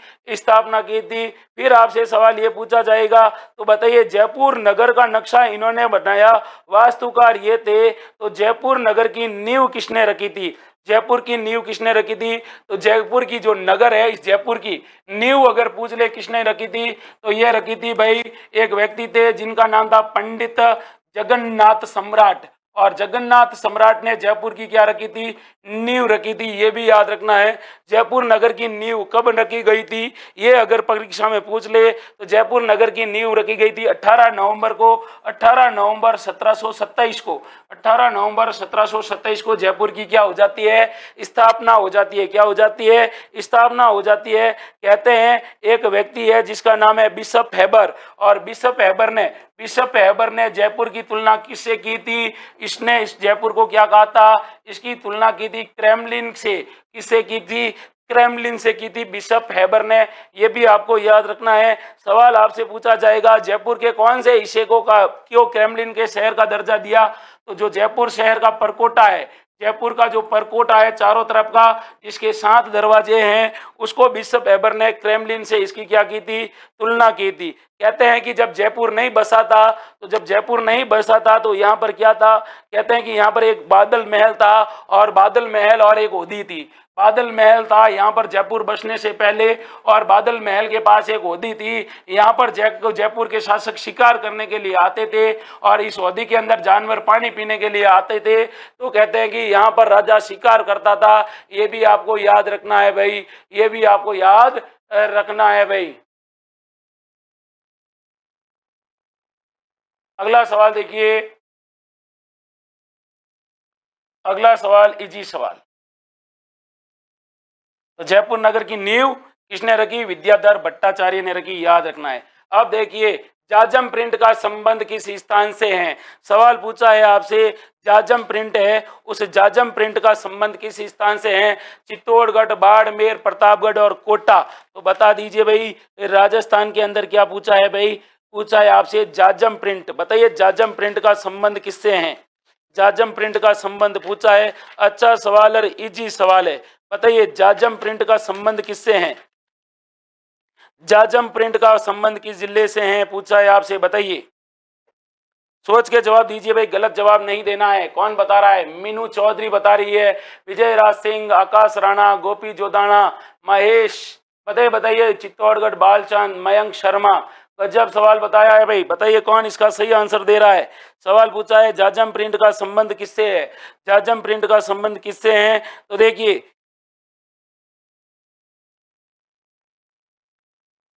जाजम प्रिंट कहाँ का है, जाजम प्रिंट है चित्तौड़गढ़ का। जाजम प्रिंट कहाँ का है, चित्तौड़गढ़ का है, याद रखना है। जाजम का मतलब क्या होता है, अपने गांव में जाजम बिछाते हैं।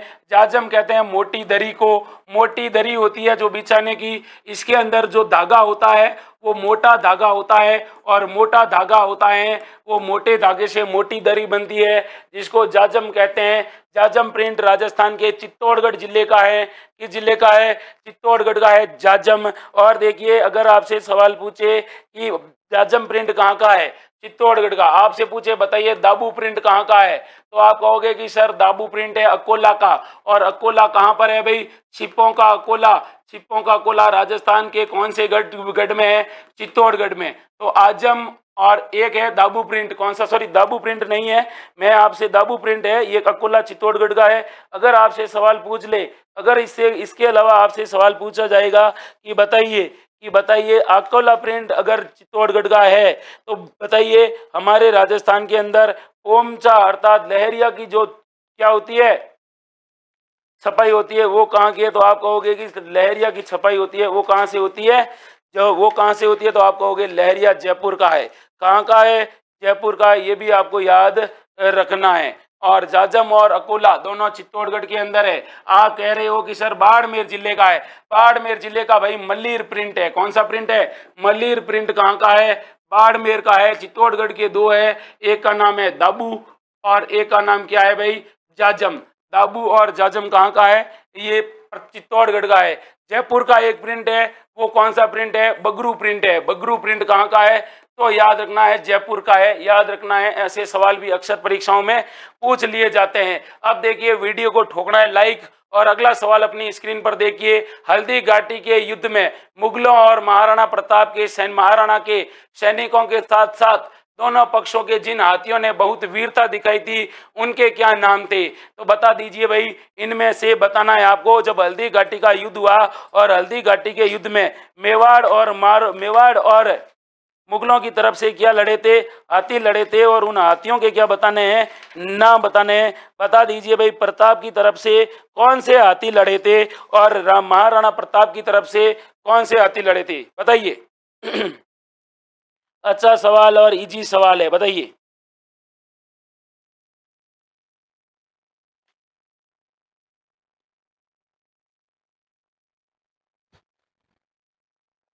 कौन से हाथी थे भाई? अच्छा सवाल, इजी सवाल, बताइए। हाथी था भाई लूणा। एक हाथी था लूणा, एक राम प्रसाद, एक गजमुख, एक गजराज, एक का नाम था रणमंदर। और कौन सा था? रणमंदर था।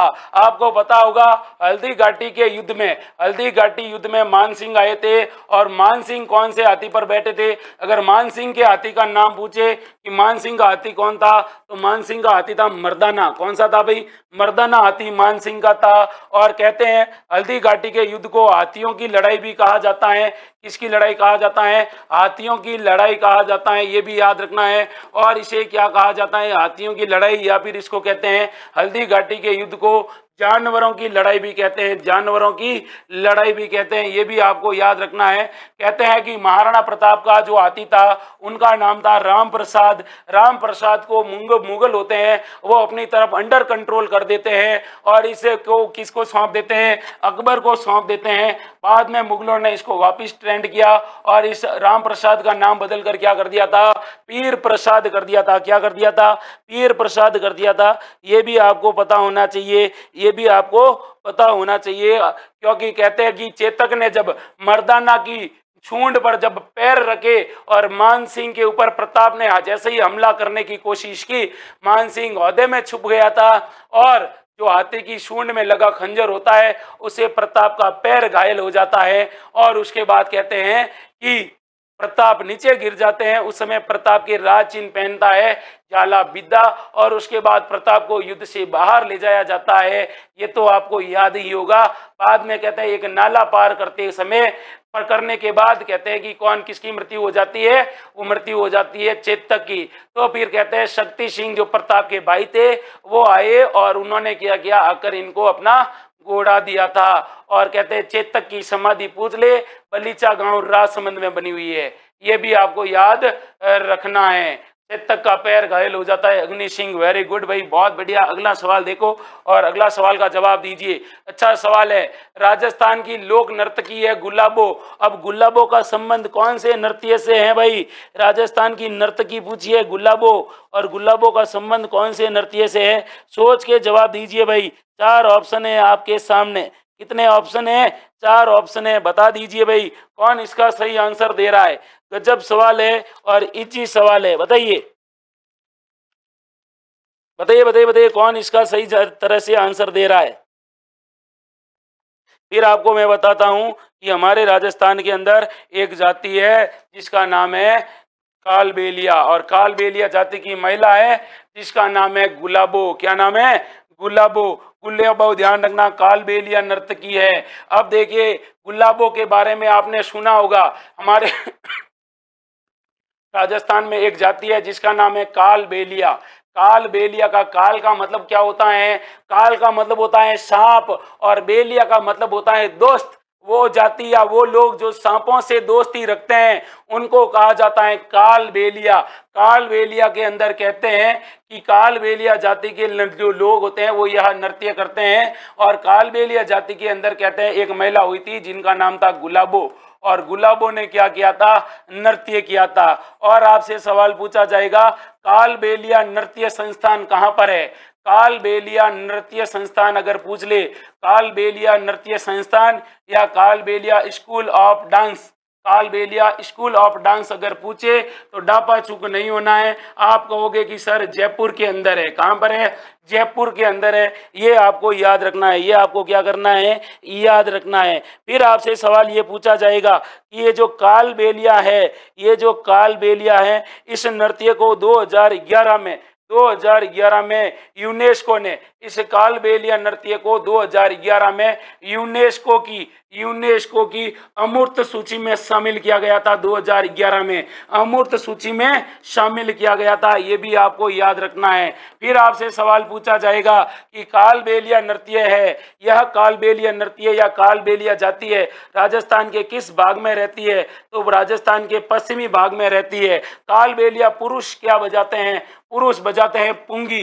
कौन सा वाद्य यंत्र बजाते हैं? पुंगी। और कालबेलिया पुरुषों का जो पारंपरिक कार्य क्या है? वो है सांपों को पकड़ना। किसको पकड़ना? सांपों को पकड़ने का कार्य करते हैं, ये भी याद रखना है आपको। अब देखिए, अगर आपसे सवाल पूछा जाएगा कालबेलिया नृत्य के बारे में कि कालबेलिया नृत्य के बारे में कालबेलिया जाति द्वारा कितने नृत्य किए जाते हैं, तो कालबेलिया नृत्य की करते हैं 4।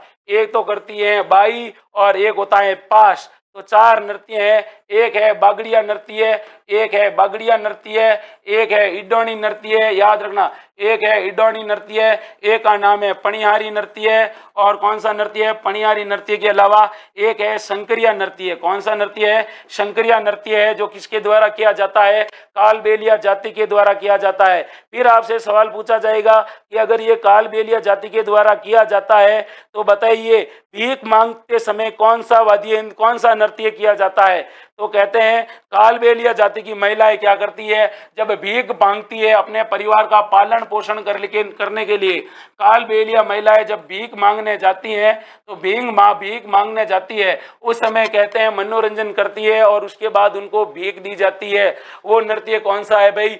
भीख मांगते समय किया जाने वाला नृत्य, या भीख मांगते समय कौन सा नृत्य किया जाता है? बागड़िया नृत्य किया जाता है। इडोनी पणिहारी ये तो पानी लाते समय किया जाता है। क्या लाते समय? पानी लाते समय किया जाता है। और ये शंकरिया है, ये शंकरिया है क्या है भाई? एक प्रेम गीत है। कहते हैं शंकरिया छोड़ मत्ती जईजे दिल तोड़ मत्ती जईजे। इसको कहते हैं शंकर राम नाम का एक कालबेलिया व्यक्ति था जो अपनी प्रेमिका से बहुत प्रेम करता है और प्रेमिका कहती है शंकरिया छोड़ मत्ती जईजे मारो दिलड़ो तोड़ मत्ती जईजे। वो गीत है, शंकरिया गीत है, याद रखना है। फिर देखिए, आपसे सवाल पूछा जाएगा इसी जाति के बारे में कि ये जो कालबेलिया जाति है, ये क्या करती है? तो कहते हैं कि यह नृत्य करती है। क्या करती है? नृत्य करती है, ये भी आपको याद रखना है। अब देखिए अगला सवाल क्या है? और अगला सवाल है लंबी बावड़ी कहाँ स्थित है? राजस्थान के अंदर एक बावड़ी है जिसका नाम है लंबी बावड़ी। कौन सी बावड़ी है? लंबी बावड़ी है। बताइए भाई, लंबी बावड़ी कहाँ पर है? बताइए। अच्छा सवाल है, इजी सवाल है। बताइए लंबी बावड़ी कहाँ पर है? 4 ऑप्शन आपके सामने है। लंबी बावड़ी बताइए भाई, लंबी बावड़ी कहाँ पर है? अच्छा सवाल है, इजी सवाल। और वीडियो को ठोकने लाइक 128 है, 150 करने हैं, यह आपके हाथों में है। मेरा काम है पढ़ाना। अगर आपको प्रॉपर अच्छा लग रहा है तो अपना रिएक्शन जरूर दे। अगला सवाल देखिए, लंबी बावड़ी कहाँ पर स्थित है? बताइए लंबी बावड़ी। वाह भाई करण ने क्या कर दिया है? निहाल कर दिया है। देखिए लंबी बावड़ी पूछिए आपसे, बताइए लंबी बावड़ी कहाँ पर है? लंबी बावड़ी पूछा है, बता दीजिए भाई। अच्छा सवाल और इजी सवाल। लंबी बावड़ी राजस्थान के धौलपुर जिले में है। धौलपुर में है लंबी बावड़ी। कौन सी बावड़ी? लंबी बावड़ी है। अब देखिए बावड़ी से रिलेटेड आपसे सवाल पूछा जाएगा, बताइए उदय बावड़ी कहाँ पर है? अगर उदय बावड़ी पूछे तो आप कहोगे साहब उदय बावड़ी है डूंगरपुर में। कहाँ पर है? डूंगरपुर में बावड़ी है उदय बावड़ी। फिर आपसे पूछा जाएगा, बताओ खातन बावड़ी कहाँ पर है? कातन बावड़ी कहाँ पर है? कातन बावड़ी आप कहोगे कि सर जोधपुर जिले के अंदर है। कहाँ पर है? जोधपुर जिले के अंदर है। फिर आपसे सवाल पूछा जाएगा, अनारकली डिस्को चली, तो अनारकली एक दिन बावड़ी में चली गई और अनारकली ने बावड़ी बना दी। और अनारकली की बावड़ी कहाँ पर है? अनारकली की बावड़ी बूंदी में है। कहाँ पर है? बूंदी में है। फिर आपसे सवाल पूछा जाएगा, त्रिमुखी बावड़ी कहाँ पर है? त्रिमुखी बावड़ी पूछे तो राजस्थान में त्रिमुखी बावड़ी 2 हैं। एक है उदयपुर के अंदर, एक है राजसमंद के अंदर। कहाँ पर? राजसमंद के अंदर है त्रिमुखी बावड़ी। और एक है डूंगरपुर के अंदर। कहाँ पर है? डूंगरपुर के अंदर है। और ये राजसमंद के अंदर जो बावड़ी है इसको जया बावड़ी भी कहते हैं। क्या बावड़ी? जया बावड़ी भी कहते हैं। फिर आपसे सवाल पूछा जाएगा कि भाई मेरे बता हाड़ी रानी की बावड़ी कहाँ पर है। हाड़ी रानी की बावड़ी पूछी गई है और हाड़ी रानी की बावड़ी भाई अपने किस जिले में है, टोंक जिले में है। किस जिले में है, टोंक जिले में। ये भी आपको याद रखना है, हाड़ी रानी की बावड़ी। फिर पूछा जाएगा चांद बावड़ी कहाँ पर है। चांद बावड़ी पूछे तो ध्यान रखना आबानेरी दौसा के अंदर है। कहाँ पर है, आबानेरी है। और आबानेरी कहाँ पर है, आबानेरी दौसा के अंदर एक बावड़ी है जिसका नाम क्या है भाई, जिसका नाम है चांद बावड़ी। फिर आपसे सवाल पूछा जाएगा दूध बावड़ी कहाँ पर है। दूध बावड़ी पूछे तो दूध बावड़ी है सिरोही में। दूध बावड़ी कहाँ पर, सिरोही में है। लेकिन नौलखा बावड़ी पूछे, नौलखा बावड़ी पूछे कि बता भाई नौलखा बावड़ी कहाँ पर है, तो नौलखा बावड़ी है डूंगरपुर के अंदर। कहाँ पर है, डूंगरपुर के अंदर है नौलखा बावड़ी। क्या कहाँ पर है, नौलखा बावड़ी है डूंगरपुर के अंदर। ये भी आपको याद रखनी है। अब देखिए आपसे सवाल पूछा जाएगा बावड़ियों का शहर किसको कहा गया है भाई, किसका शहर, बावड़ी का शहर अर्थात बावड़ियों का शहर। बावड़ियों का शहर किसे कहा जाता है, तो बावड़ियों का शहर कहते हैं भाई बूंदी जिले को। किस जिले को, बूंदी जिले को कहते हैं। ये भी आपको क्या करना है, याद रखना है। ये भी आपको क्या करना है याद रखना है। अब देखिए बावड़ी का मतलब क्या होता है। बावड़ी का मतलब होता है city of step well. City of step well अर्थात वहां वो कुएं जहां पर आप सीढ़ियों के द्वारा समुद्र के यानी जो तल होता है पानी जहां तक आ रहा है वहां तक आप जा सकते हो। इसीलिए वो बावड़ियों को शहर या city of step well Bundi को कहते हैं। अब देखिए अगला सवाल, अगला सवाल भी अच्छा सवाल है। वह कौन सी माता है जिनकी पीठ की पूजा होती है, बताइए वह माता जिनकी क्या होती है, पीठ की पूजा होती है। अच्छा सवाल और इजी सवाल है। कौन सी लोक देवी है, बताइए। चार ऑप्शन है, ब्राह्मणी माता, सच्चियाई माता, वीरात्रा माता। बताइए वह देवी जिसकी किसकी पूजा होती है भाई, पीठ की पूजा होती है। बताइए कौन सी माता है जिनकी पीठ की पूजा होती है, बताइए बताइए बताइए।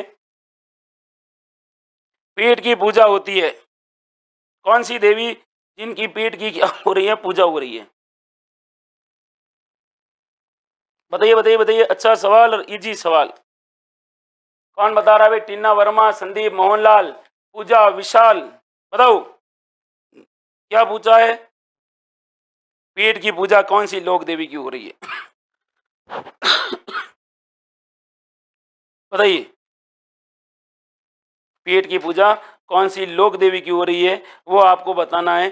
अच्छा सवाल है, इजी सवाल है। पीठ की पूजा बताइए बताइए बताइए। पीठ की पूजा हो रही है वो कौन सी माता की हो रही है, गजब का सवाल है। अब ध्यान से सुनिएगा भाई, राजस्थान में पीठ की पूजा हमारे यहाँ कौन सी लोक देवी की होती है, ब्राह्मणी माता की होती है। किसकी होती है भाई, ब्राह्मणी माता है, इनकी पूजा होती है। याद रखना ब्राह्मणी माता के बारे में, याद रखना ब्राह्मणी माता का मंदिर कहाँ पर है, शोरसन बारा के अंदर है। शोरसन बारा के अंदर है और शोरसन बारा के अंदर कहते हैं इनका मंदिर है और यहाँ पर इनकी पीठ की पूजा होती है। शोरसन बारा में यहाँ पर गधों का मेला लगता है। गधों का क्या लगता है, मेला लगता है। कहाँ पर, ब्राह्मणी माता के मंदिर के पास में। ये भी आपको याद रखना है। इसके अलावा आपको ये भी याद रखना है कि ब्राह्मणी माता है, यहाँ पर गधों का मेला कब लगता है, तो माघ शुक्ल सप्तमी के दिन यहाँ पर क्या लगता है, माघ शुक्ल सप्तमी के दिन क्या लगता है, माघ शुक्ल सप्तमी यहाँ पर मेला लगता है। किसका, गधों का। सचियाई माता किसकी कुल देवी है, ओसिया के अंदर इनका मंदिर है।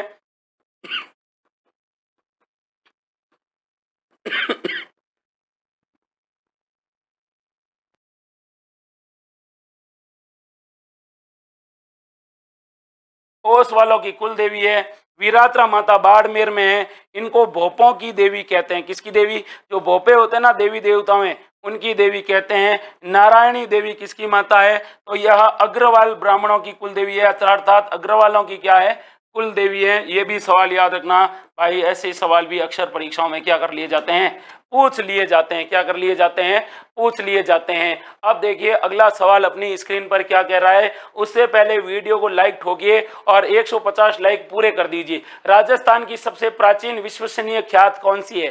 तो राजस्थान की सबसे प्राचीन और सबसे विश्वसनीय ख्यात किसकी मानी जाती है, ये आपको बताना है। आपके सामने 4 ऑप्शन है, नैनसिरी ख्यात, अचलदास खींचीरी ख्यात, राणा जोधारी ख्यात या मेवाड़री ख्यात। बता दीजिए भाई, हमारे राजस्थान के अंदर सबसे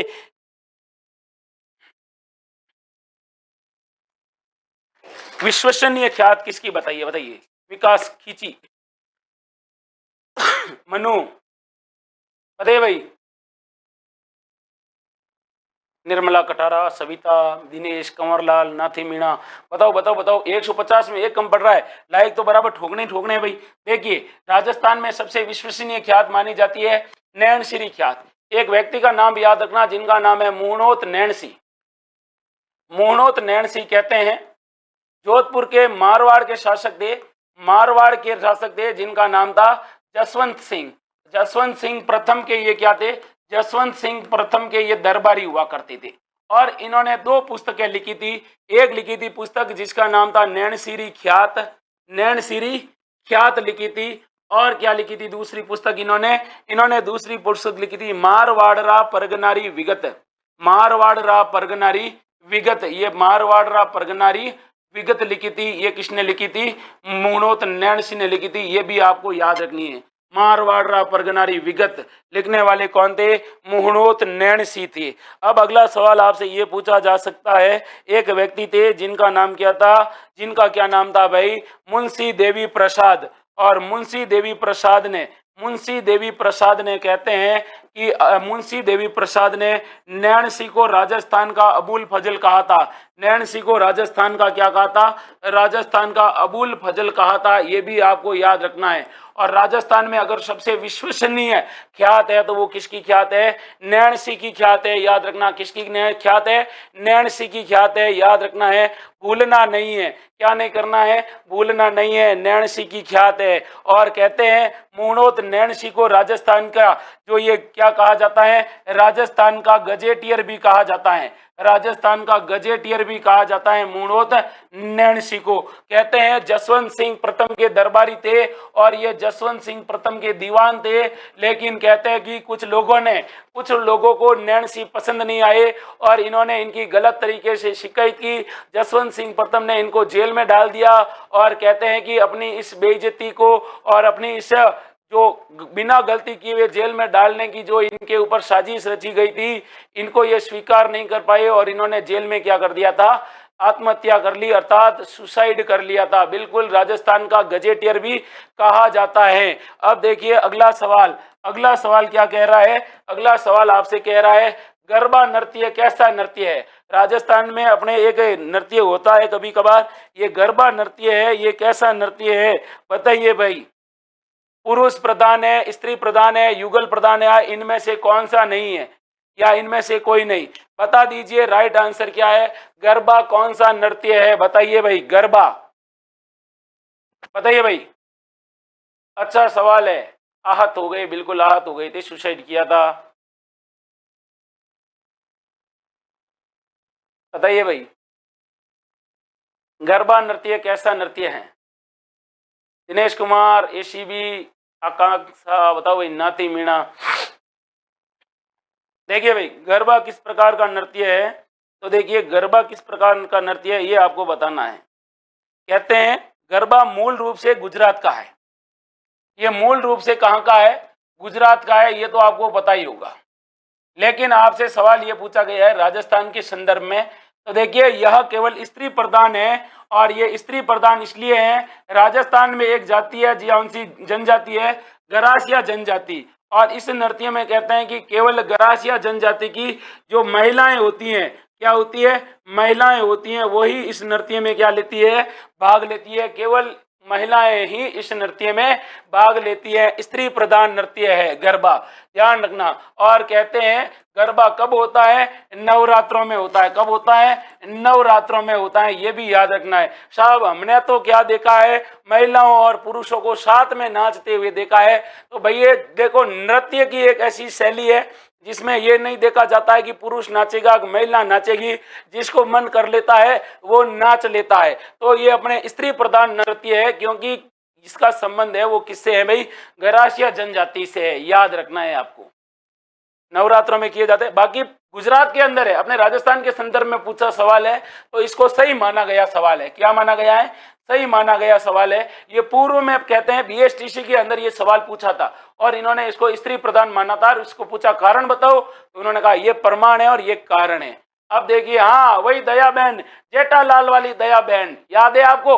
कहाँ जाती है नृत्य करते करते, आपको भी यहाँ से भागना नहीं है। हाँ, दया बहन वाला नृत्य।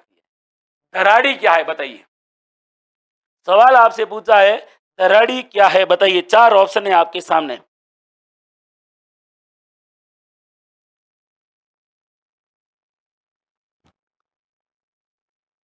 धराड़ी क्या है?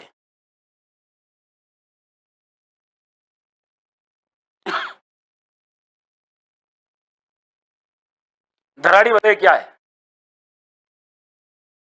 धराड़ी क्या है बताइए। अच्छा सवाल है, इजी सवाल है, बताइए भाई। धराड़ी, रवि गुर्जर बता रहे हैं डी, हितेश सी, अरविंद, अंजलि नटवार, बताइए भाई। अनिल टेलर, रवि गुर्जर, बताओ बताओ, अच्छा सवाल है, सोच के जवाब दो। धराड़ी क्या है? पुरुष तो कुछ भी कर लेते हैं यार, विष्णु बुनकर, पुरुषों का क्या है? बिल्कुल। धराड़ी देखिए, धराड़ी क्या होता है अपने, क्या होता है? गोबर होता है। क्या होता है? ये गाय ने गोबर किया, ठीक है, ये गाय ने गोबर किया। गोबर को आप क्या करते हो? लाते हो और उसके बाद उसके कंडे बनाते हो हाथ से, उनको सुखाते हो और उनको सुखाने के बाद क्या करते हो? उनका संग्रहण करते हो इस रूप में। इस रूप में कंडों का क्या करते हो? संग्रहण करते हो। इसमें क्या होता है? यूं कंडे जमाए जाते हैं, कंडे के ऊपर कंडे को जमाया जाता है इस प्रकार से। इस प्रकार से जमाने के बाद आप क्या करते हो? इसके ऊपर गोबर का क्या कर लेते हो? लेप कर लेते हो। गोबर का क्या कर लेते हो? लेप कर लेते हो। जब वर्षा ऋतु में बरसात अधिक होती है और उस दौरान क्या होता है, पहले क्या होता था, गैस वगैरह कुछ था नहीं था, तो कहते हैं कि जब चारों तरफ पानी ही पानी होता था तो इसके क्या खोले जाते थे? इसको खोला जाता था, इसके ऊपर गोबर के लेप को खोला जाता था और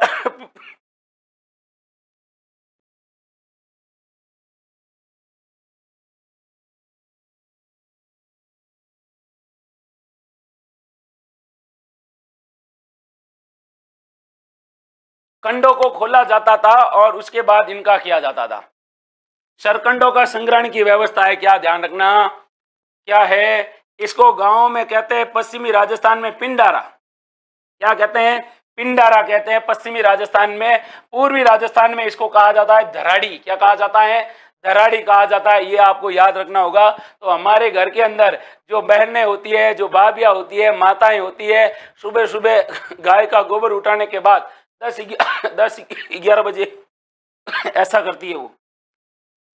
देखिए, एक धराड़ी और एक है धावड़िया। ध्यान से देखिए, धावड़िया किसे कहते हैं, ये पूछा गया सवाल है।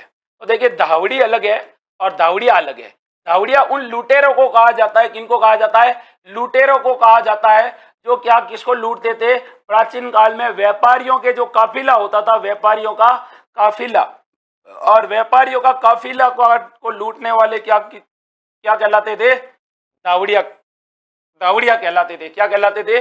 धावड़िया कहलाते थे। ये भी आपको याद रखना है। और हमारे यहाँ धावड़िया के रूप में कौन से लोक देवता जिनको धावड़िया के रूप में पूजा जाता है?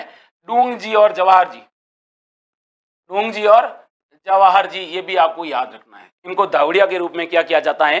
पूजा जाता है। सवाल अक्सर ऐसे क्या कर लिए जाते हैं? पूछ लिए जाते हैं। अगले सवाल की तरफ बढ़ते हैं। अगला सवाल अपनी स्क्रीन पर ये रहा है और पूछा जाता है, अबली मिणी कोटा के किस शासक की पासवान थी?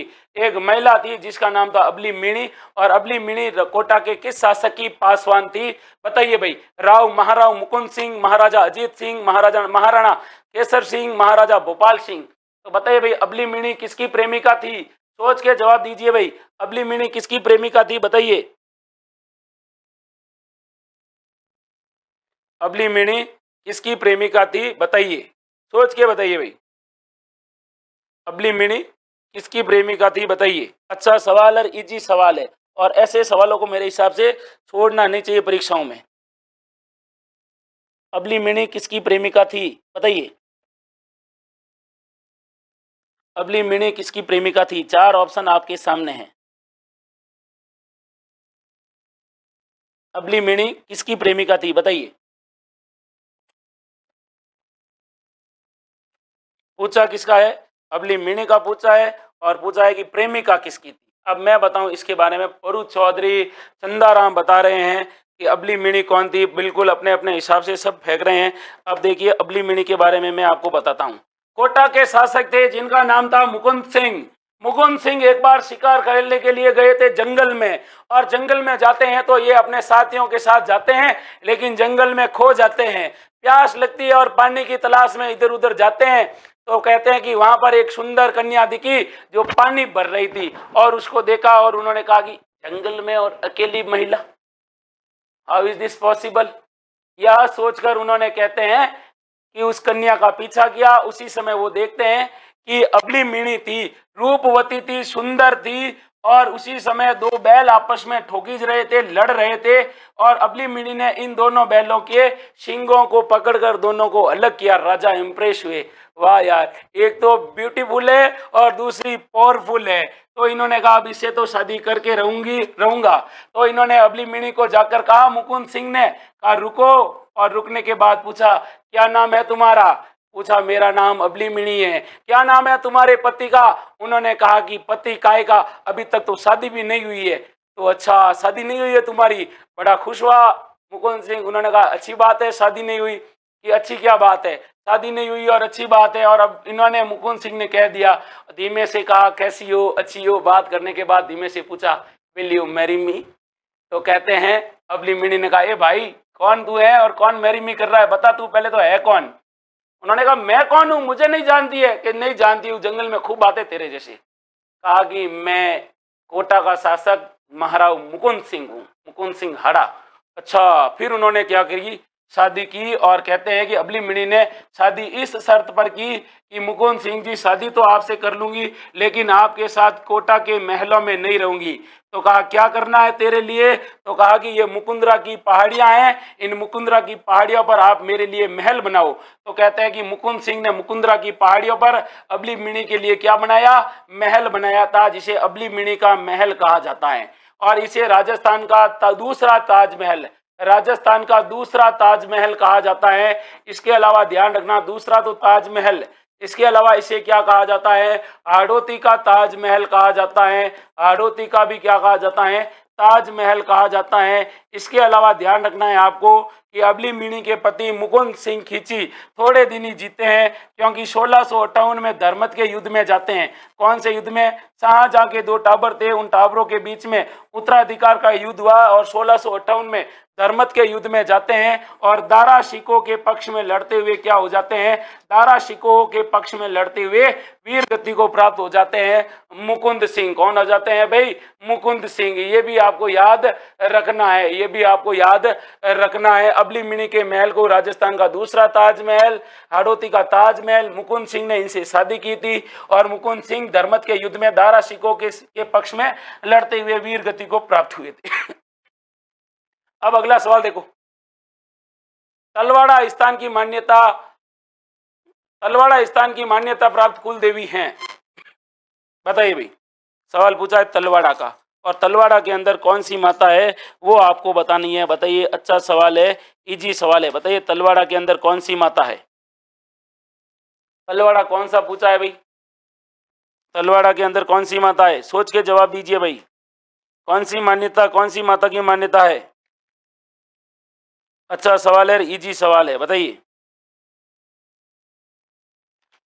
तलवाड़ा का पूछा है भाई, कौन बताएगा इसका राइट आंसर, सोच के जवाब देना है, बताइए।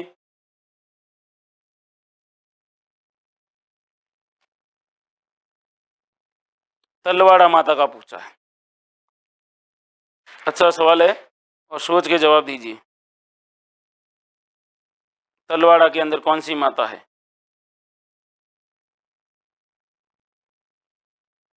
तलवाड़ा के अंदर कौन सी माता का मंदिर है, बताइए। अच्छा सवाल, इजी सवाल। सबके कमेंट बैक टू बैक देख रहा हूँ, कौन कौन इसके सही आंसर दे रहे हैं, कौन कौन इसके गलत आंसर दे रहे हैं। तलवाड़ा बांसवाड़ा के अंदर है, याद रखना। तलवाड़ा कहाँ पर है? बांसवाड़ा के अंदर है, ये याद रखना है। तलवाड़ा पहली बात तो किस जिले में है? तलवाड़ा बांसवाड़ा के अंदर है। लेकिन आपसे पूछा जाएगा कि यहाँ पर कौन सी माता है? तुरताई माता है। किसकी कुल देवी है? तो पंचाल जाति की कुल देवी है। किसकी? पंचाल जाति की कुल देवी है। वो कौन सी माता है? तो वो जाओ है, वो है भाई तुरताई माता या फिर त्रिपुरा सुंदरी। और याद रखना है इसके बारे में, और अगर आपको तो याद रखना है यह प्राचीन क्या है? शक्ति पीठ है। कौन सा पीठ है? प्राचीन शक्ति पीठ है, ये भी याद रखना है। प्राचीन क्या है? प्राचीन शक्ति पीठ है। और कहते हैं यहाँ पर प्राचीन शक्ति पीठ है। और हमारे राजस्थान की पूर्व महिला मुख्यमंत्री और पहली मुख्यमंत्री वसुंधरा राजे वसुंधरा राजे कहते हैं इस मंदिर की सबसे ज्यादा मानने वाली महिला है। अर्थात जब भी कहते हैं कि कोई इलेक्शन हो और इनके परिवार में जब भी कोई संकट आता है या जब ये चुनाव में खड़ी होती है तो सबसे पहले ये कहाँ जाती है? यहाँ पर आती है और इनकी माता की पूजा करती है, ये याद रखना है। तलवाड़ा बांसवाड़ा के अंदर पंचाल जाति की कुल देवी है तुरताई या त्रिपुरा सुंदरी। लेकिन अगर आपसे सवाल थोड़ा घुमा के पूछे कि बताइए तलवाड़ा झील कहाँ पर है, तो तलवाड़ा झील ध्यान रखना, तलवाड़ा माता का मंदिर या तलवाड़ा बांसवाड़ा के अंदर तुरताई माता का मंदिर है। लेकिन तलवाड़ा झील कहाँ पर है? तो राजस्थान के हनुमानगढ़ जिले में। ध्यान रखना, हनुमानगढ़ जिले में कौन सी झील है? तलवाड़ा झील है, ये भी आपको याद रखना है। सवाल अक्सर ऐसे क्या कर लिए जाते हैं, परीक्षाओं में फेंक दिए जाते हैं। अगला सवाल देखिए, अगला सवाल अपनी स्क्रीन पर क्या है? ये वाला है। सागड़ी प्रथा पर प्रतिबंध लगाने वाले पहले शासक कौन थे? एक प्रथा थी जिसका नाम था सागड़ी प्रथा, और सागड़ी प्रथा पर सबसे पहले रोक किसने लगाई थी? ये आपको बताना है, बता दीजिए भाई। सागड़ी प्रथा पर सबसे पहले रोक किसने लगाई थी? अच्छा सवाल और इजी सवाल है। कौन इसका सही आंसर दे रहा है वो आपको मैं बताना है, बताइए भाई। कौन सी प्रथा? सागड़ी प्रथा। बताइए सागड़ी प्रथा के बारे में क्या जानते हैं?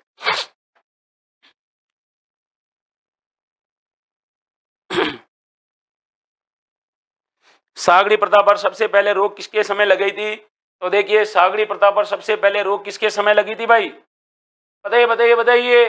सागड़ी प्रथा पर सबसे पहले रोक लगाई थी जयपुर के शासक थे सवाई राम सिंह। और सवाई राम सिंह जब छोटे थे तो जॉन लुडलो, जो जॉन लुडलो था वो जयपुर का प्रशासन संभालता था।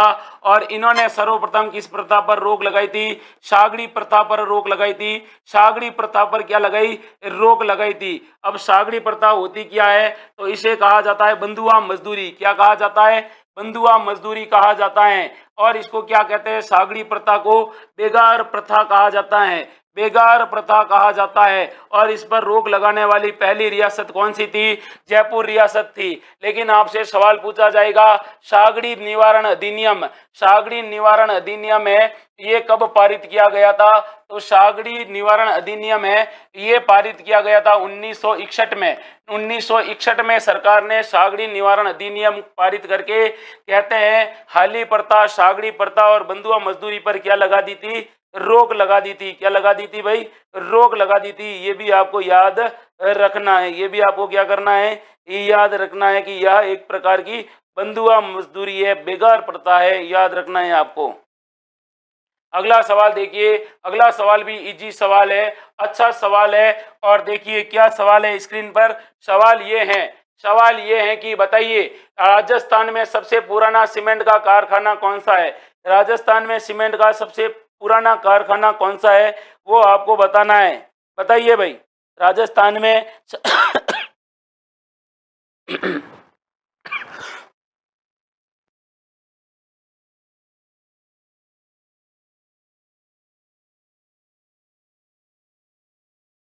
राजस्थान में सबसे पुराना सीमेंट का कारखाना बताइए भाई। राजस्थान में सबसे पुराना सीमेंट का कारखाना बताइए भाई। इजी सवाल और अच्छा सवाल है।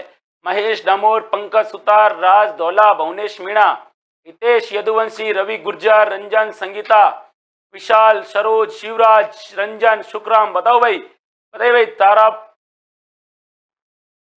टेरिबल किंग, महेश डामोर, सोनिया लवा, सूरज, राजन, रंजन, अविनाश, विजयराज, पूजा, रवि, प्रहलाद, कृष्णा, आकांक्षा। देखिए भाई, हमारे राजस्थान के अंदर एक जगह है लाखेरी, कहते हैं 1913 के अंदर, 1913 के अंदर लाखेरी बूंदी के अंदर कहते हैं कि सबसे पहले सीमेंट का उत्पादन किया गया था, और सीमेंट का उत्पादन करने वाली कंपनी थी, उसका नाम था क्लिक निक्सन। कौन सी कंपनी थी? क्लिक निक्सन के द्वारा बूंदी में सबसे पहले सीमेंट का क्या किया गया था? उत्पादन किया गया था। पहला कारखाना था अपने राजस्थान के बूंदी जिले में। अब देखिए, आपसे सवाल क्या पूछा जा सकता है? सवाल आपसे पूछा जा सकता है कि राजस्थान में सबसे बड़ी सीमेंट की फैक्ट्री कहां पर है? तो सबसे बड़ी सीमेंट फैक्ट्री पूछे, वर्तमान में राजस्थान में सबसे बड़ी सीमेंट फैक्ट्री पूछे, राजस्थान की सबसे बड़ी सीमेंट फैक्ट्री कौन सी है, तब आप क्या कहोगे? राजस्थान में सबसे बड़ी सीमेंट फैक्ट्री वर्तमान में पूछ ले तो याद रखना है वो है भाई श्री सीमेंट। और श्री सीमेंट फैक्ट्री कहां पर है? तो श्री सीमेंट फैक्ट्री है ब्यावर के अंदर। ब्यावर कहां पर है? ब्यावर अजमेर के अंदर है। कहां पर है? ब्यावर अजमेर के अंदर सबसे बड़ी सीमेंट फैक्ट्री है। इसके अलावा सवाल आपसे पूछा जाएगा कि बताइए कि अगली सवाल पूछा जाएगा कि राजस्थान में सबसे कम, या सवाल पूछा जाएगा श्रीराम सीमेंट कहां पर है?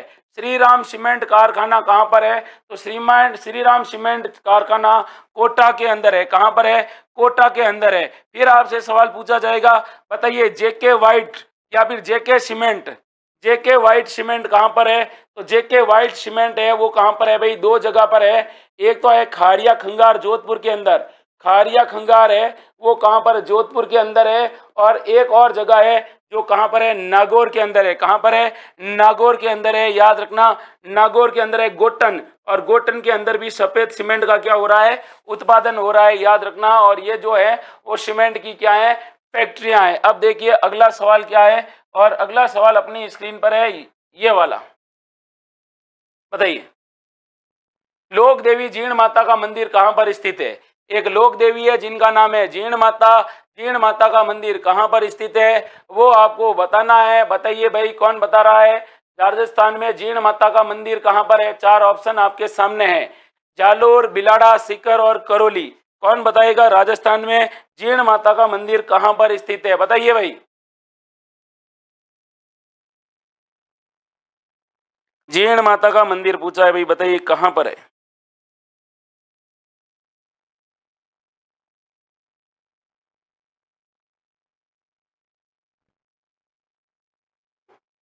जीण माता का मंदिर, very good very good. Hitesh, Gurjar, Ravi बता रहे हैं, रंजन बता रहे हैं, सुप्रभा, संजू, अरविंद, हितेश, दीपक, पूजा, रोहित, माया, अनिल, केशुराम, राकेश, केशुराम, जीवाशा, अनिल, प्रदीप, बालचंद, सुखाराम। देखो भाई, अच्छा सवाल पूछा है, और सवाल पूछा है जीण माता का मंदिर कहाँ है? सीकर के अंदर। देखिए जीण माता, पहला सवाल मंदिर पूछे, रेवासा सीकर में है, रेवासा सीकर में है। इनके भाई का क्या नाम था? हर्ष। और इनको किस रूप में पूजा जाता है? भैरव रूप में। एक बार पूछा कि राजस्थान में भाई बहनों की जोड़ी कौन सी है जिनको लोक देवता और लोक देवी के रूप में पूजा जाता है? तो हर्ष और जीण है। फिर आपसे सवाल पूछा जाएगा मेला कब लगता है? नवरात्रों में। और नवरात्रि साल में कब आते हैं? दो आते हैं, एक आएगा आश्विन महीना में और एक आएगा चैत्र माह में। और आश्विन और चैत्र माह के नवरात्रों में क्या लगते हैं? इनके मेले लगते हैं। किनके? तो ये याद रखना है जीण माता के। अगला सवाल आपसे ये पूछा जाएगा जीण माता से रिलेटेड कि बताइए जीण माता किसकी कुल देवी है? तो कहते हैं कि शेखावाटी क्षेत्र की लोक देवी है। शेखावाटी की क्या है? लोक देवी के रूप में पूजी जाती है। इसके अलावा चौहानों की आराध्य देवी है। चौहानों या फिर कहो दूसरे स्थान पर मीणा जाति की क्या है? आराध्य देवी है। अब आपसे सवाल, अगला सवाल पूछा जाएगा कि इनके मंदिर का निर्माण किसने करवाया था? मंदिर का निर्माण करवाने वाला व्यक्ति था पृथ्वीराज प्रथम का एक व्यक्ति था जिसका नाम था हट्टड़। और हट्टड़ ने मंदिर का क्या करवाया था? मंदिर का निर्माण करवाया था, अर्थात वो मंदिर निर्माता था जिसका नाम था हट्टड़। इसके अलावा ध्यान रखना, मधुमक्खियों की देवी के रूप में किसको पूजा जाता है? जीण माता को पूजा जाता है, मधुमक्खियों की देवी। किसकी देवी? मधुमक्खियों की देवी के रूप में पूजा जाता है जीण माता को। और आपसे सवाल पूछा जा सकता है जीण माता से रिलेटेड कि बताइए राजस्थान की वह लोक देवी जिनके मंदिर में जो घी आता था जिससे जोत की जाती थी, वो घी आता था हर साल 1.25 मण। और 1.25 मण घी कहाँ से आता था? मुगल दरबार से आता था। कहाँ से आता था? मुगल दरबार से इनके मंदिर में क्या आता था? घी आता था। ये भी सवाल आपसे क्या किया जा चुका है?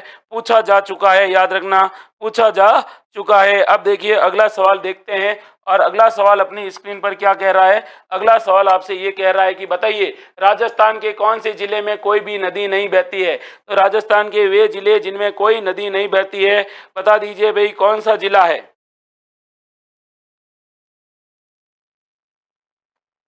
राजस्थान का कौन सा जिला है जिनमें कोई नदी नहीं बहती है?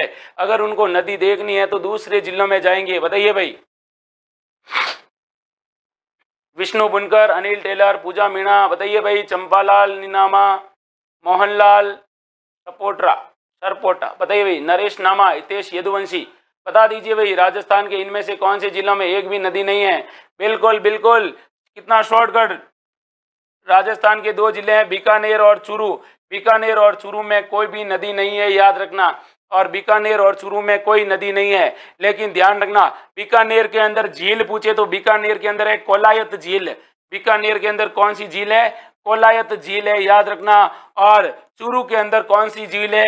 चूरू के अंदर ताल छापर झील है। लेकिन इनके अंदर झीलें तो हैं, लेकिन इनके अंदर क्या नहीं है भाई? इन दोनों जिलों में क्या नहीं है? नदी नहीं है। क्या नहीं है? नदी नहीं है। तो बीकानेर और चूरू में कोई नदी नहीं है, ये भी आपको याद रखना है। अच्छा सवाल है। जैसलमेर के अंदर मसूरदी नदी है। जोधपुर के अंदर कहते हैं कि यहाँ पर तो बांडी, सुगड़ी वगैरह नदियां बहती है। नागौर के अंदर बहती है, पाली के अंदर है, गंगानगर और हनुमानगढ़ में तो घग्गर नदी बहती है। अब देखिए अगला सवाल क्या कह रहा है। अगला सवाल अच्छा सवाल है। राजस्थान में किस नदी का अपवाह क्षेत्र सबसे बड़ा है? तो राजस्थान में किस नदी का सबसे बड़ा अपवाह क्षेत्र है, वो आपको बताना है। बता दीजिए भाई, और लाइक ठोक दीजिए। 200 में 5 लाइक कम पड़ रहे हैं, तो 200 लाइक पूरे के पूरे होने चाहिए। सवाल है 33, राजस्थान में किस नदी का अपवाह क्षेत्र सबसे बड़ा है? 4 ऑप्शन है आपके सामने। सबसे बड़ा अपवाह क्षेत्र पूछा है, बता दीजिए किस नदी का है भाई?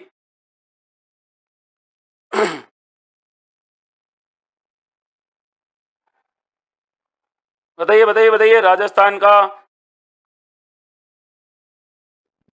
किस नदी का अपवाह क्षेत्र सबसे बड़ा है? बिल्कुल, नेटवर्क प्रॉब्लम हो रही है, कोई बात नहीं। सोनिया, लवा, अंजलि, नटवार, बताइए भाई राजस्थान में किस नदी का जो पूछा क्या है सबसे लंबा है? क्या है भाई?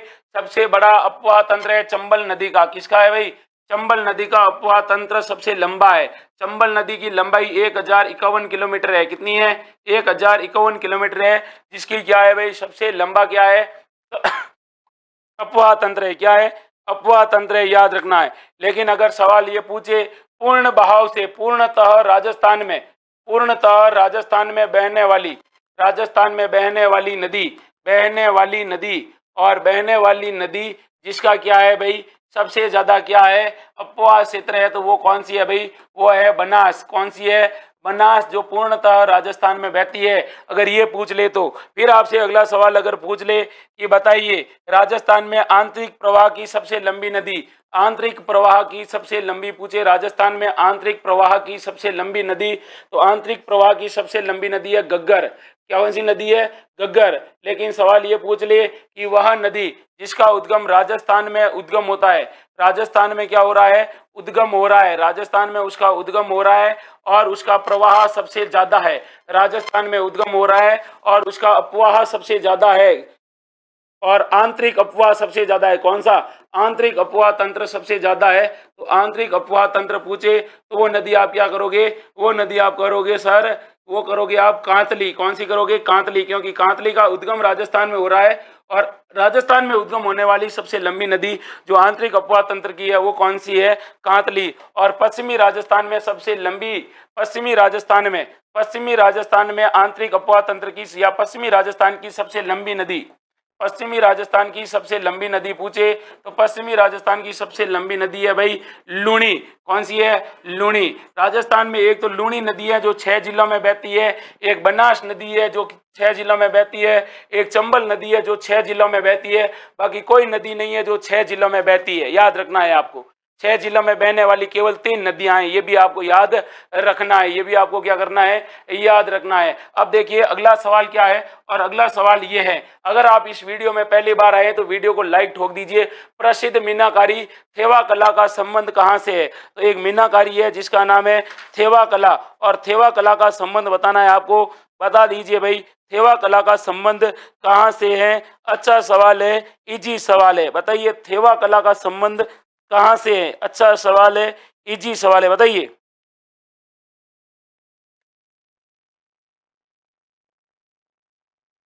थेवा कला का संबंध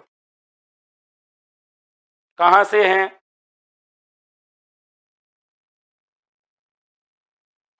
थेवा कला का संबंध बताइए भाई। Very good, very good. Thewa कला का संबंध कहां से है? थेवा कला प्रतापगढ़ की प्रसिद्ध है। देखिए थेवा थेवा कला कहाँ की है? प्रतापगढ़ की है। कहते हैं कि चांदी की एक परत, सोने की एक क्या ली जाती है? परत ली जाती है, और उसके बाद उसको कहते हैं कि जो हिरन होता है उस हिरन की खाल के नीचे दबाया जाता है, और उसके बाद उसको जोर से पीटा जाता है, जिसको थेरना कहा जाता है। उसके बाद वो क्या होती है, वो जो सोना होता है वो यूं फैलता है। फैलने के बाद उसके अंदर बेल्जियम और हरे रंग के कांचों का प्रयोग किया जाता है, और उसके आभूषण के रूप में डिजाइन की जाती है। आभूषण के रूप में डिजाइन की जाती है, जो प्रतापगढ़ की थी। और इसके प्रवर्तक कौन थे? इसके प्रवर्तक कौन थे? प्रवर्तक थे भाई नाथूजी सोनी। कौन थे? नाथूजी सोनी। इतनी फेमस हो गई थी कि आसपास के लोग इसकी चर्चा करने लगे थे। प्रवर्तक नाथूजी सोनी थे। और कहते हैं कि इस कला की क्या विशेषता थी, तो कहते हैं कि इस परिवार के लोगों ने अपने घर की बहन, बेटी, लुगाई, भाभी, भुजाई जो भी थी, कभी भी महिलाओं को इस कला के बारे में नहीं बताया था। तो कहता है कि इस कला को आज भी इन लोगों ने किसको नहीं सिखाया? महिलाओं को यह कला इन्होंने नहीं बताई।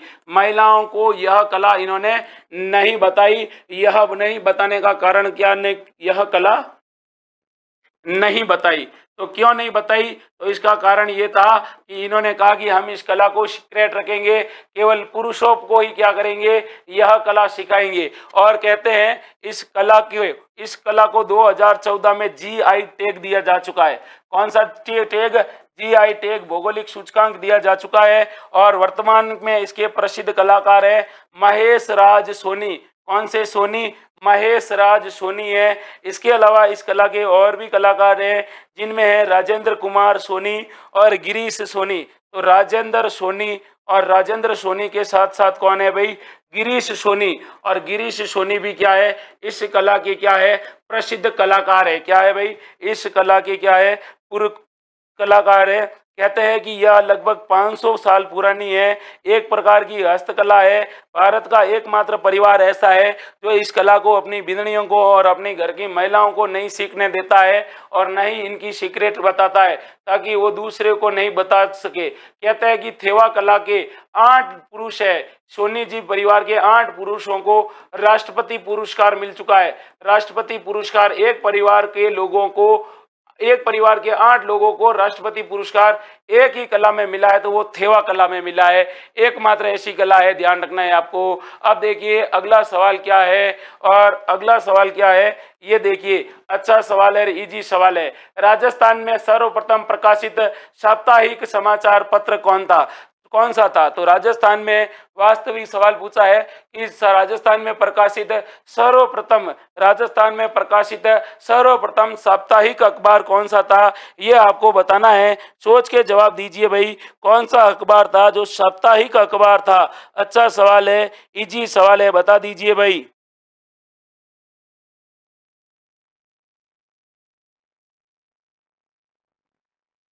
राजस्थान का प्रथम साप्ताहिक अखबार कौन सा था?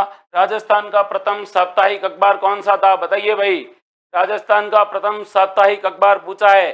208 लाइक हो गए हैं, 220 लाइक पूरे ठोकने हैं। बता दीजिए भाई, राजस्थान का पहला साप्ताहिक अखबार पूछा है। सोच के जवाब दीजिए भाई, बताइए।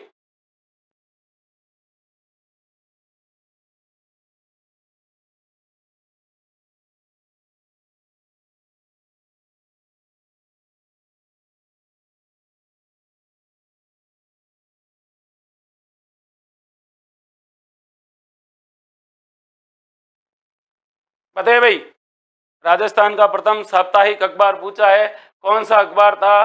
तो राजस्थान का प्रथम साप्ताहिक अखबार था सज्जन कीर्ति सुधारक सुधाकर। 1876 में जब मेवाड़ के महाराणा थे सज्जन सिंह, मेवाड़ के महाराणा थे सज्जन सिंह, और सज्जन सिंह ने क्या किया था, इस अखबार को क्या करवाया था, प्रकाशित करवाया था मेवाड़ के अंदर। और कहते हैं कि ये जो अखबार था ये सप्ताह में एक बार आता था, इसलिए ये कैसा था, साप्ताहिक समाचार पत्र था। कैसा समाचार पत्र था?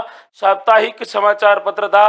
ये भी आपको याद रखना है कि ये जो कैसा था, साप्ताहिक समाचार पत्र था।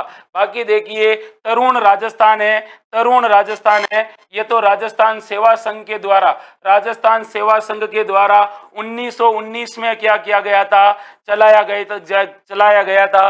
राजपूताना गजेटियर अलग है, राजस्थान समाचार बाद में बने थे। ये कब बना था? साप्ताहिक अखबार राजस्थान का पहला समाचार पत्र था।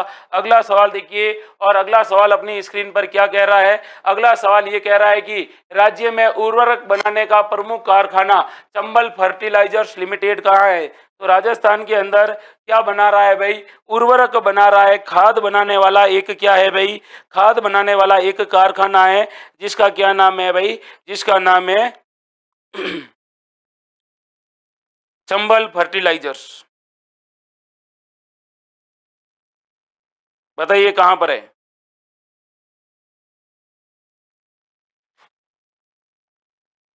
चंबल फर्टिलाइजर्स कहाँ है ये आपको बताना है। 4 ऑप्शन है आपके पास में, गड्ढेपन में, नवलगढ़ में, सूरतगढ़ में, किशनगढ़ में।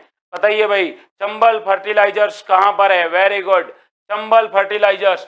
215 में 220 होने में 5 कम पड़ रहे हैं, 5 और लाइक कर दीजिए, 220 लाइक आज पूरे हो जाने चाहिए। तो चंबल फर्टिलाइजर्स है गड्ढेपान कोटा के अंदर, और चंबल फर्टिलाइजर्स कहाँ है?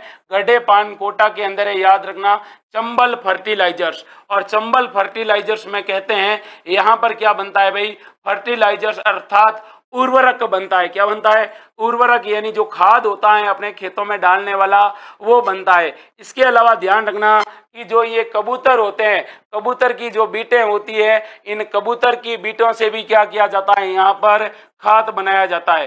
तो कबूतर के मिंगण, या कबूतर के मिंगण कहें या कबूतर की बीटें कहें, इन बीटों से भी यहाँ पर क्या बनता है? खाद बनता है। ये भी याद रखना है। चंबल में कोटा के अंदर एक और फर्टिलाइजर्स है जिसका नाम है श्री राम फर्टिलाइजर्स। श्री राम फर्टिलाइजर्स, ये पूछे कहां पर है, तो श्री राम फर्टिलाइजर्स भी कहां पर है? कोटा के अंदर है। और यहाँ पर भी क्या बनता है भाई? यहाँ पर भी खाद बनता है। क्या बनता है? यहाँ पर भी क्या बनता है?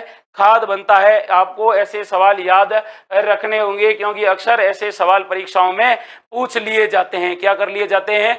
पूछ लिए जाते हैं। ऐसे सवाल अक्सर परीक्षाओं में फेंक दिए जाते हैं।